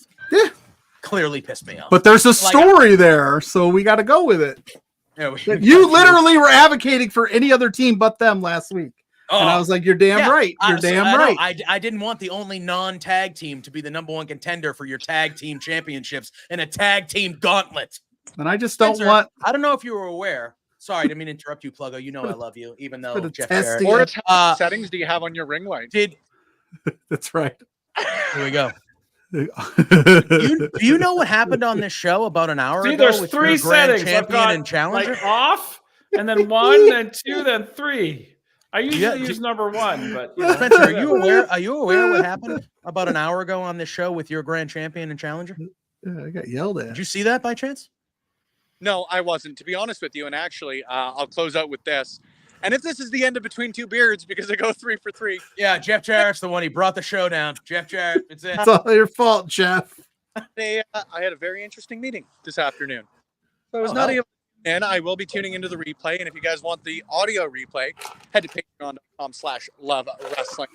Tonight's episode. Well, let's just say, before you get out of here, boss, I will just say, I think you might have run into some free promotional stuff leading into that fight, because they showed up unannounced and it went the way you probably are thinking it went. Well, that'd be the second time in a couple of fucking days, because actually, if you guys remember, a couple of weeks ago, we ran the Purple City Music Festival, which was so cool, and a huge shout out to them.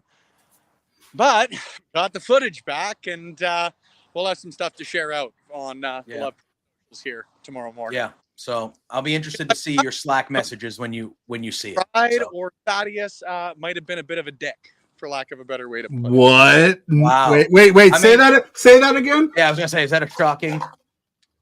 No, I shouldn't say that. Yeah, I got some footage back there when I picked it. So that'll be good. Dad, not a nice guy. Crazy. Certainly surprise. 7th. So, yeah. Fair. All right, boss. Well, thanks for popping in. Guys, we've now extended it to about 17 minutes of Jeff Jarrett. That's true. It's been a while. It's been a while with Jeff Jarrett. It's true. It's been See a you while. later, guys. Later. That's what makes this thing that we do fun. You're allowed to be like, I just not my thing. Look at and you can tell me until the cows come home how amazing it is, but I sit there and I just go. I didn't say it was amazing. Out of breath, old man Jeff Jarrett's gonna take down Hangman. Whoa, like, man, just the hate. Bring Drew on it. Drew, come on in, Drew. If you want to hear some more Jeff Jarrett talk, me and Drew did talk about Jeff Jarrett this afternoon, and apparently glowingly. Yeah, there he is. JEFF JARRETT double J. Jeff Jarrett. Look at that! Look at that guy. How could you root for that guy? Ain't he great? Look at that! Look at that! Unbelievable. I don't know what it is, but he's just on the short list of wrestlers that I just, no matter, again, and I said the Owen stuff was fine, but yeah, it's just not my vibe. Spend my time working hard on that was the Road Dog, was it not? But the hand on the clock still moving too slow. Who's bringing Drew on? Does he? We got like 5 minutes left in this show. Did he jive with Jeff? I didn't watch this morning. I was at work. I feel like we were both pretty positive, Jeff. To be I mean, Drew can come on if he wants, but we have like 5 minutes before we have to get out. He's not gonna. We can't stretch it that much longer. With my baby tonight. You know, Drew's always welcome on here. I'll have Drew on here anytime he wants. Probably is your new co-host because I'm anti-Jeff Jarrett. Unbelievable. Who would have thought that of all things, Jeff Jarrett would be the one to bring this sucker down? Unbelievable. It's not. It's the story's fine, but it's a story that I don't need. Just don't. We'll leave all the troubles of the world behind. Listen, Blair's pro Jeff Jarrett too. I got to deal with this shit all the time. I know. I think that's feeding into your hatred. I don't think it's even a personal thing. I think you just are like, I need to why find. is everybody like Jeff Jarrett? Yeah, I need to find other anti-Jeff Jarrett. You're lucky we're on YouTube and not Twitch, or I'd play that video right now. You're lucky that I value other people's opinions, even if they're not opinions that are mine. And I understand that wrestling is subjective, and if you like something and I don't, I get it. But Sheik Shabazz, baby, is it Sheik? No, it's Jeff. It's Jeff Jarrett once more. Jesus Christ, Jeff. It's Jeff Jarrett once more. All right, let's talk quickly about Grand Slam. We have 6 matches confirmed. We have 6 matches, but one of them might not happen. We could have the overrun. Yeah, we can have the overrun. We have 6 matches, but one of them they promoted on commentary last night throughout that it might not. We got that it might not happen because Bryan Danielson is still He not may cleared. be dead. Yes, we have not heard or seen from Bryan Danielson. We do not know if he's cleared, but we might be getting Nigel McGuinness versus Bryan Danielson. I assume we're going to get it because if you were to advertise that and then not do it, that will not go over well. But we have that one. But if it's part of the story, you never know. Maybe they take Danielson out again. Who knows? maybe Jeff Jarrett gets inserted into the match. I mean, him and Danielson have a history. He could. Ugh. Obviously, this is a dream match for a lot of people as well. Their history. I thought the package. There were technical difficulties at first, but Look at once this they got it amazing under Jeff control- Jarrett merchandise you can currently buy right now at shopaew.com. Don't put other people over. All right, I'm sorry, I'll stop doing that. But a dream match for many people. Obviously, the history at Ring of Honor. I thought the piece that we saw last night about Nigel and Danielson, and they had Roderick Strong and other Ring of Honor people on there. I thought that was a fantastic cool. piece. So Mark Briscoe and I'm sorry.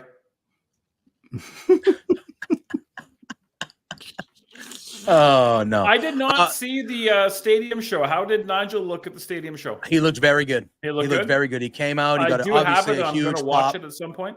Yeah, no, he looked really good. He lasted a while. Yeah, he lasted throughout. He lasted good. He looked good. He had a moment there with Zack Sabre Jr. that was very, very cool. He looked really good. Jesus. Because now we're going to talk about Jeff Jarrett some more. We're wasting time. Drew, do not come on this program and side with all these bozos. He is. He's going to side with us. Oh, I have to pee again. Go. Hi, Drew. Hi. Another unannounced appearance for Between Two Beards for me. Who else is waiting backstage? This is ridiculous. Yeah. And also I'm on my phone again because this seems to be the day for me being on my phone when I'm on a Love Wrestling show. Yeah, I didn't really come here to talk about Jeff Jarrett. I really more came here to say if I don't get to see Bryan Danielson with a title one time, I'm going to lose it. It's fair. That's fair. It shows up at Grand Slam, or you're going to Grand Slam, I assume. That's where yes, I will be. So yeah, and as I said on Firmly AEW this morning, I might even make the trip to Pittsburgh for the 5-year anniversary show as well. So, because I got to see me, Ricochet, and Will Ospreay. So we'll see. At least you got out of bed this time, Drew. What Scott said. Scott. Were you in bed for Firmly AEW this morning? For a little bit. I had to charge my phone. Okay. So, hey, nothing wrong with that. Nothing wrong with that. All sorts everybody, of stuff. Yeah. The Love Wrestling crowd got to see me in bed. That is true. That is a thing. That is a thing. Boris is like, next time it won't be for the Love Wrestling crowd saw you in bed? What? Yeah, this morning, Drew's computer decided to do a massive update right before our show, so he had to phone it. And then we had like 20 minutes left, and his phone was dying, so he had to go in the bedroom to charge it. And he ended the show. Now that's ratings grab. That's right there. commitment to getting the job done, and that's what it respect. is. That's what it is. All right, now Drew, Pabst Blue Ribbon, delicious Pabst Blue Ribbon, non-sponsor, is for you.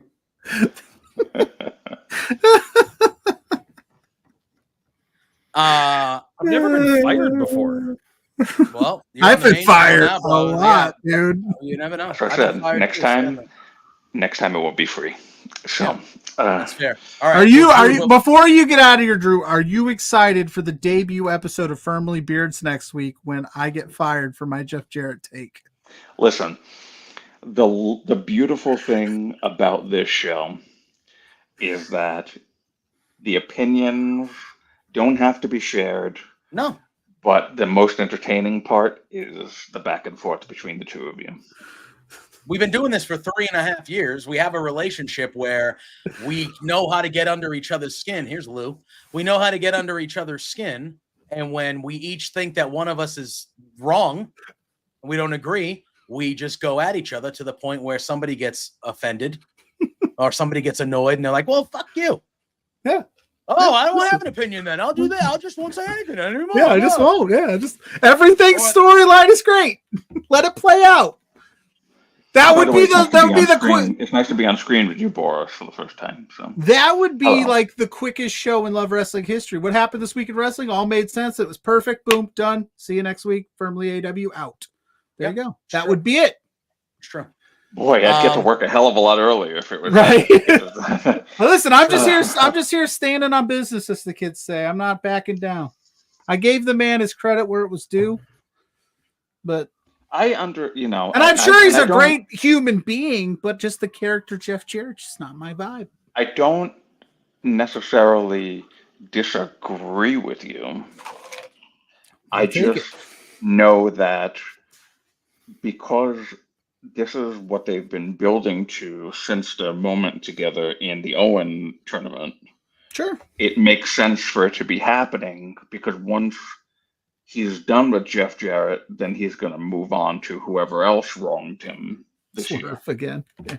No, for sure. Oh, yeah, 100%. 100%. All that's true, but I think they should have done this a lot sooner and I don't need the rallying cry of Jeff Jarrett for the whole AEW locker room. I just don't think that's my vibe. But this wouldn't have happened. I think Spencer said this before. It wouldn't have happened without the Owen. Yeah, he didn't cut that amazing promo. And I was on this show, and I didn't bite my tongue, but whatever you say, I was like, it was awesome. You sold me a ticket to the Owen. I was like, hell yeah, that I liked. But yeah, and not everybody. But that's it. But that's it. That's all I needed. I don't need any more.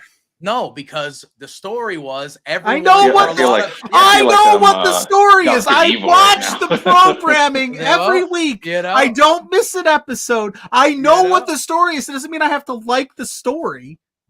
I know what the story is in that book. It doesn't mean I have to like it. Fair. I don't love everything. My Dr. Evil ever right now. This is awesome. Again, I'd like to know there's got to be a wrestler out there where you just go, that's not for me. There has to be. Yeah, it's fair. So everybody's got one. Before we hop on out of here. Well, you know what? Hold on. Yeah. You want to know who mine is? And yes, he hates this. Yes, I do. I want to know. What is it? What are we talking about? Pretty Deadly. Oh, I love Pretty Deadly. I cannot stand them. Fair. You'll wait. I'm looking. I don't go hard against Drew when it comes to Pretty Deadly because I know eventually we're gonna have a firmly WWE show. It could be months down the line. It could be a year down the line. But eventually we're going to have a show. And Drew is going to go, JPJ, I have to tell you something. I was wrong about Pretty Deadly. And they are actually fantastic. And I go, and I'll say, I know that's going to happen. I know that's not going to happen about Jeff Jarrett with you. Nah, this is like. I know that. But I know that Pretty Deadly will win over. No. I give when I like, but I just, I'm not going to keep beating a dead horse here, but it's fair. No, it's fair. Drew, whatever, man. Drew, I hope you stand firm on that business and go, you know what? Pretty Deadly forever is just not for me. Like, I'm cool with that. We'll see what happens. I better never see a musical. It will not. Yeah, I will not be excited about it at all. I just like their shtick because I think they're funny. I think they can do multiple things, but they can also, if they actually have proper matches, they can go, and they're a good tag team. So I am super duper into those guys. I think they should be. Boris, have you noticed that he keeps skirting the line where he's not answering my question? I don't even know who Pretty Deadly is, and that's the shit. I've been asking, who's the one wrestler that doesn't do it for you? And he's just like, I don't have one. That's crazy. Oh, that's some serious skirting. Yeah, that's crazy right to me. Right now, thinking about it, JPJ loves everyone. No, it's not that I love everyone. Like there's certain, like I said, I feel like I don't. I mean, there's two clear answers that I literally just thought of in 3 seconds: Hulk Hogan and Tyrus. That's fair. Those are fair. Those are yes. That's different. Those aren't current. Though that is for a different thing. I agree with both of those though. F those guys. I mean, I'm just trying to think of like people on the main companies that I'm like, I don't really like I don't care for. Again, he's not even a champ. Like I like what he's doing right now with Bronson Reed, but like I don't give a shit about Braun Strowman. There you go. But again, I'm not coming on here and saying, man, this stuff with Bronson Reed, I just wish it was with somebody else than Bronson. It's awesome. It's awesome. Because it's I awesome. admit it's What awesome. if it sucked, though? But it only sucks to you. I don't think the Jeff Jarrett Hangman stuff sucks. Listen, this Fuck needs off. to end so I can go downstairs and watch my Jeff Jarrett King of the All right, Mountain yes. TNA DVD. Exactly, yes. We got to go watch our Jeff Jarrett videotapes that we traded for because we love Jeff Jarrett. Oh. What else is Anyway, happening on Grand Slam? Grand Slam. We got Danielson and McGuinness, maybe. Hopefully. They announced this after Dynamite last night. We have the Glamour, Mariah May defending the AEW Women's World Championship against Yuka Sakazaki. That should be fun. We have Pac, Claudio, and Wheeler Yuta against TBA currently. It looked like it was going to be Private Party, but he got his hands smashed, so I think we might be seeing an actual debut. Probably Jeff maybe. Jarrett and friends. Could be. Jeff Jarrett sat in him Tanahashi. sing and, let's make it Jay happen. Lethal, maybe. Jay Lethal, Maybe. let's do it. Where's Switchblade these days? I'm out of the loop. Still He's been injured. injured. He's been Oh, injured. he's hurt? Yes, Okay. Unfortunately, yeah. Yeah. Jamie Hayter is going one-on-one with Saraya. Saraya, I could care less about. That's one. There we go. Thank you. That's one, maybe. I don't have disdain. That's all though. I'm saying. That's all I'm saying. No, it's You not- can't love everything. I agree. Stand I on don't- business. Thankfully, my volume is low. Yes, listen. I agree with you. I don't Stand like on everything. business. I don't care for Saraya, but guess what? They're fighting next week, and I literally don't care. If I'm they not keep angry that putting they're her on fighting. TV, they keep putting her Yeah, on. because she's Saraya. She's a bigger name than most of the roster. You do what you do. Yeah, I I don't don't know. Oh, care. you You can know play what? for the Marlins. Marlins. You also express I actually don't know if she's doing. disinterest in Natalia. Hey, Yep. whoa! I'm finding out. Now, listen, time out. Before Natalia's a Hall of Famer. She's one of the best wrestlers in the world still. There is no reason for me to have, I'm not going to think of the word, to have like built-in stake with Natalia because I know like if she has a one-off for a championship match, she's not one, like there's no reason for me to invest Where in I Natalia come that from, way. where I come from, we do not speak ill of Natty. She's That's a fair. sweetheart and a legend. She is. And I just said Hall of Famer, legend. I'm glad she's back. But like again, like there's nothing on the show that they're gonna do with Natalia that's probably gonna spark my interest. It's just the way it is. But it's the And that's story. not- But it's the story. That's not baby. but she doesn't have one currently. She just came back. She does. She's Cal 2-0 since she came back. She's on a hot Yeah. streak. Okay. So if she becomes 4 or 5-0 and she's doing whatever, then you gotta earn my investment time because why am I gonna think that it's gonna be anything different from the other Natalia stuff we've seen? But for that's what 5 I just years? said. Like Jeff Jarrett's going to get murked by Hangman, and Why it are is we what it still is. talking about Jeff Jarrett? Honestly, for the love of God. Because Drew's here For the now. love of God. Here comes Spencer. He's coming back Jesus. now. We have a tag team championship match, the Young Bucks against Kyle Fletcher and Will Ospreay. And then we have a singles match with Darby Allin's AEW World Championship opportunity on the line with John Moxley going one-on-one with Darby Allin. Now what? Because he said it again. That's why.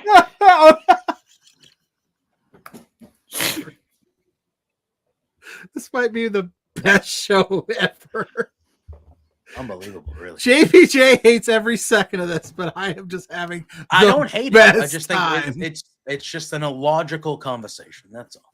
It is not an illogical conversation. Only you think it's an illogical conversation. That's not true. Yeah, you're like it's not illogical. It's a very logical conversation. It's like I just It have might be. I have a feeling about like you haven't you We get it. Yeah. You hate Jeff Jarrett. We get it. We understand. And you hate, and apparently you're not a fan of Natty. Watch out. Pabst Blue Ribbon is a delicious, delicious beer served cold for your enjoyment. I gotta try that one day. Every day. Well, no, then you might have a problem. Every third day. All right, boys. I've had enough.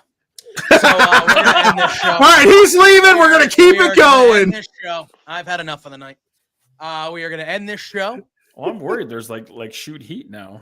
No. Did I ruin No. beer? I'm sorry. No, there is never any heat. Jeff Jarrett is not worth again. I'm Not sorry, worth boss. my time I'm sorry. enough to have to spend as much time as we did on that channel. And I'm pro Jarrett. I don't mind this at all. Clearly, not worth the amount of time that we have talked about tonight. Not worth the amount of time. With that being said, I take pride in that. We go on tangents, but not this long. Brutal. I'm so happy that this happened. Brutal. I'm so excited. Absolutely brutal.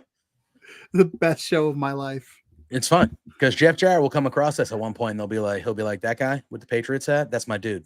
That's fine. My dude. That's fair. That's my dude. Listen, I don't know what listen. If Jeff Jarrett shows up at LPW and there's LPW show, you can have him. That's fine. I get it. If we go to do some press junket and he's on the list, you're more than welcome to have him. Oh, if no, I'm throwing you under the bus if we're. That's fine, and I will stand. And I will stand on business, and I will not cater. This guy, Jeff. I will just be like, listen, you're not my cup of tea, man. Yeah, and then he'll say, "Oh yeah, well feel this, slap nuts," and he'll break a guitar over your head. And it'll be the most viral moment of Beards' history, and you'll be 100%. thanking me later. It would be. I actually. And you'll be like, thank you, Pluggo, for the 100 million views we got. I'm not saying I'm against it. I'm not saying I'm against it. Just saying, so you got to.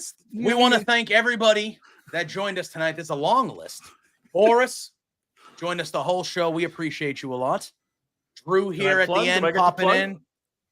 Oh, yeah, we're going to plug, yes. I want to thank Spencer, who popped in a couple times. And then, shockingly enough, we had the LPW Grand Champion pop in the first hour. So much has happened with this Jeff Jarrett stuff. We even forgot about the most dramatic thing that happened on this show. That was uncomfortable. Was the LPW Grand Champion just showed up to just kind of chill and hang out and have a good time. And all of a sudden, Pride showed up, and they were yelling at each other for 5 minutes. Just go back and watch that. Oh yeah, I'm sure we'll clip it and we'll put it out. It'll be promotional fodder for the match. It was pretty good. They were going at each other. It was. We can agree. We can agree on that. Landon said he's going to Bad Blood. Good for you, Landon. That's awesome. That'll be a fun time, dude. We'll be talking about Bad Blood over the next couple of weeks. But yes, Boris, you were here since the beginning of the show tonight. Plug your stuff. Let the people know what you got coming up. Do your thing, my man.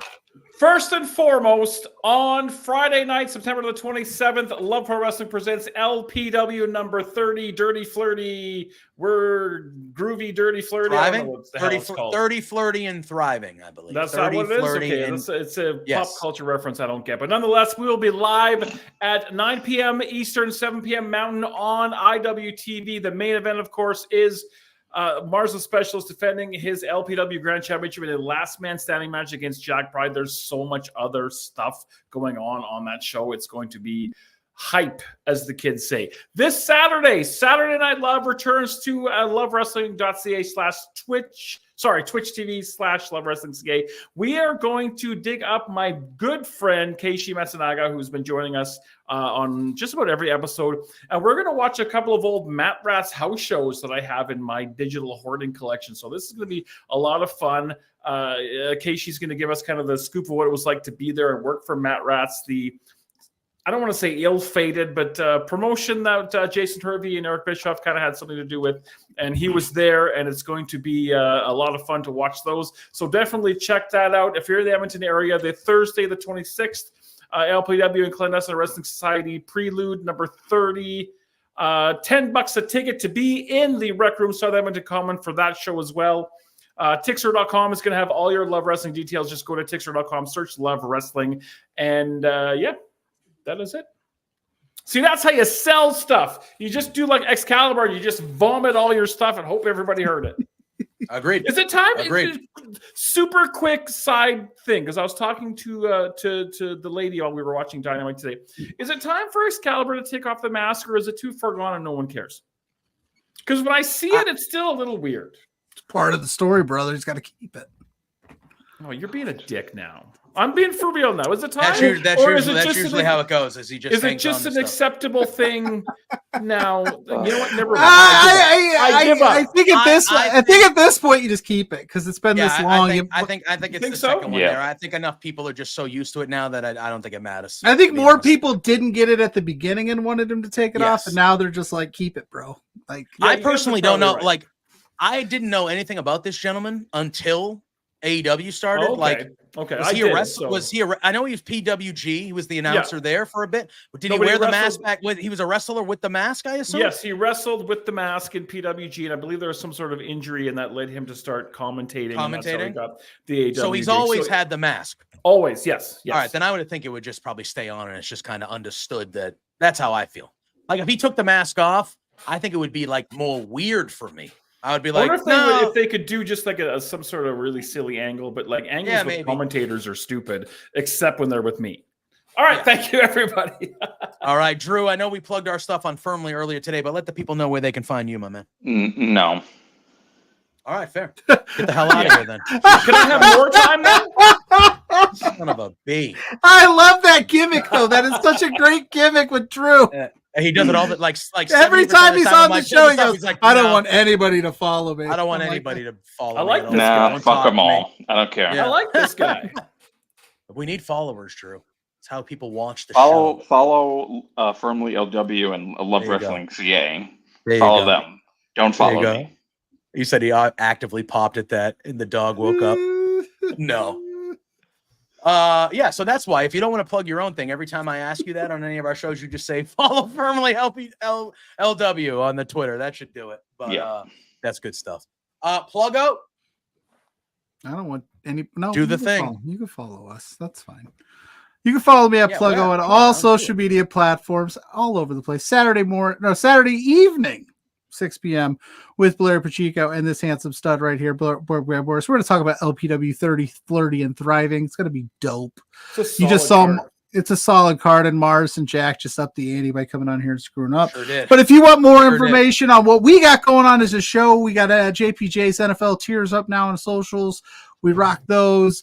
Anything that we're doing, so go Raiders. But if anything you want Between Two Beards wise, go to @B2Beards on all social media platforms. You can find us there. That's what we got going on. You never know what we're going to have. We had no advertised guests for tonight. We had like 17 and we had like people 7 on. people pop in here. That's how we roll. So that's how we roll. Follow me at JPJ Loves Gaming on all social media platforms every Tuesday and Thursday at 10 a.m. We're talking WWE on Tuesdays and AEW on Thursdays with this fine gentleman below me here for Firmly Love Wrestling. And every Thursday night right here, you see all sorts of fun and nonsense and bickering and all sorts of stuff. Guests, no guests. This is what you get when you come here, guys. You get this type of look what happened tonight on this show. Yeah, the debut of Firmly Beers is next week. Screaming at each other. Me and Pluggo then. Drew, you can't shave that beard, bro. You're unbelievable. I don't plan on it. I look very weird without one at this point. There you go. Every Thursday night, 8 p.m. right here on youtube.com/LoveWrestlingCA. It is the flagship show Between Two Beards. For all of our guests tonight. Yeah, for now. For all of our guests tonight. Oh, Jesus Christ. For everybody in the chat with their awesome comments and everyone watching, we appreciate you all. This episode is dedicated to Jeff Jarrett. On the way out, you guys all know the drill. Say hi to Sue.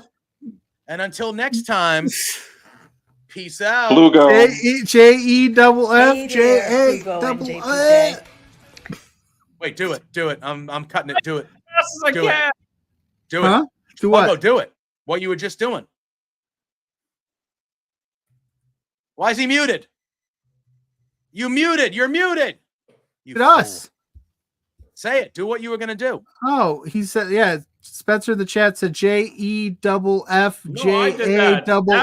You did that. Why, that was you, Boris? Yeah, I suck. I'm sorry. All right. I thought Pluggo was just saying it, so I was like, I'm going to let him do it. No, can we fucking stop with Jeff Jarrett and play Sue, please? Sue, bye. Hey there, Plugo and JPJ. It's Trent's mom, Sue, and I have a bone to pick with you. So, I understand that you guys are being real idiots and spending your entire monthly budget. You've got to be kidding me. This is not the way to be when you're trying to run a business. Your boss, Spencer, is really pissed off at you. I'm pissed off at you. You have some nerve. You know, get a grip. You you have to control yourself. You can't just go out and spend all the money that you're making, you two beards guys.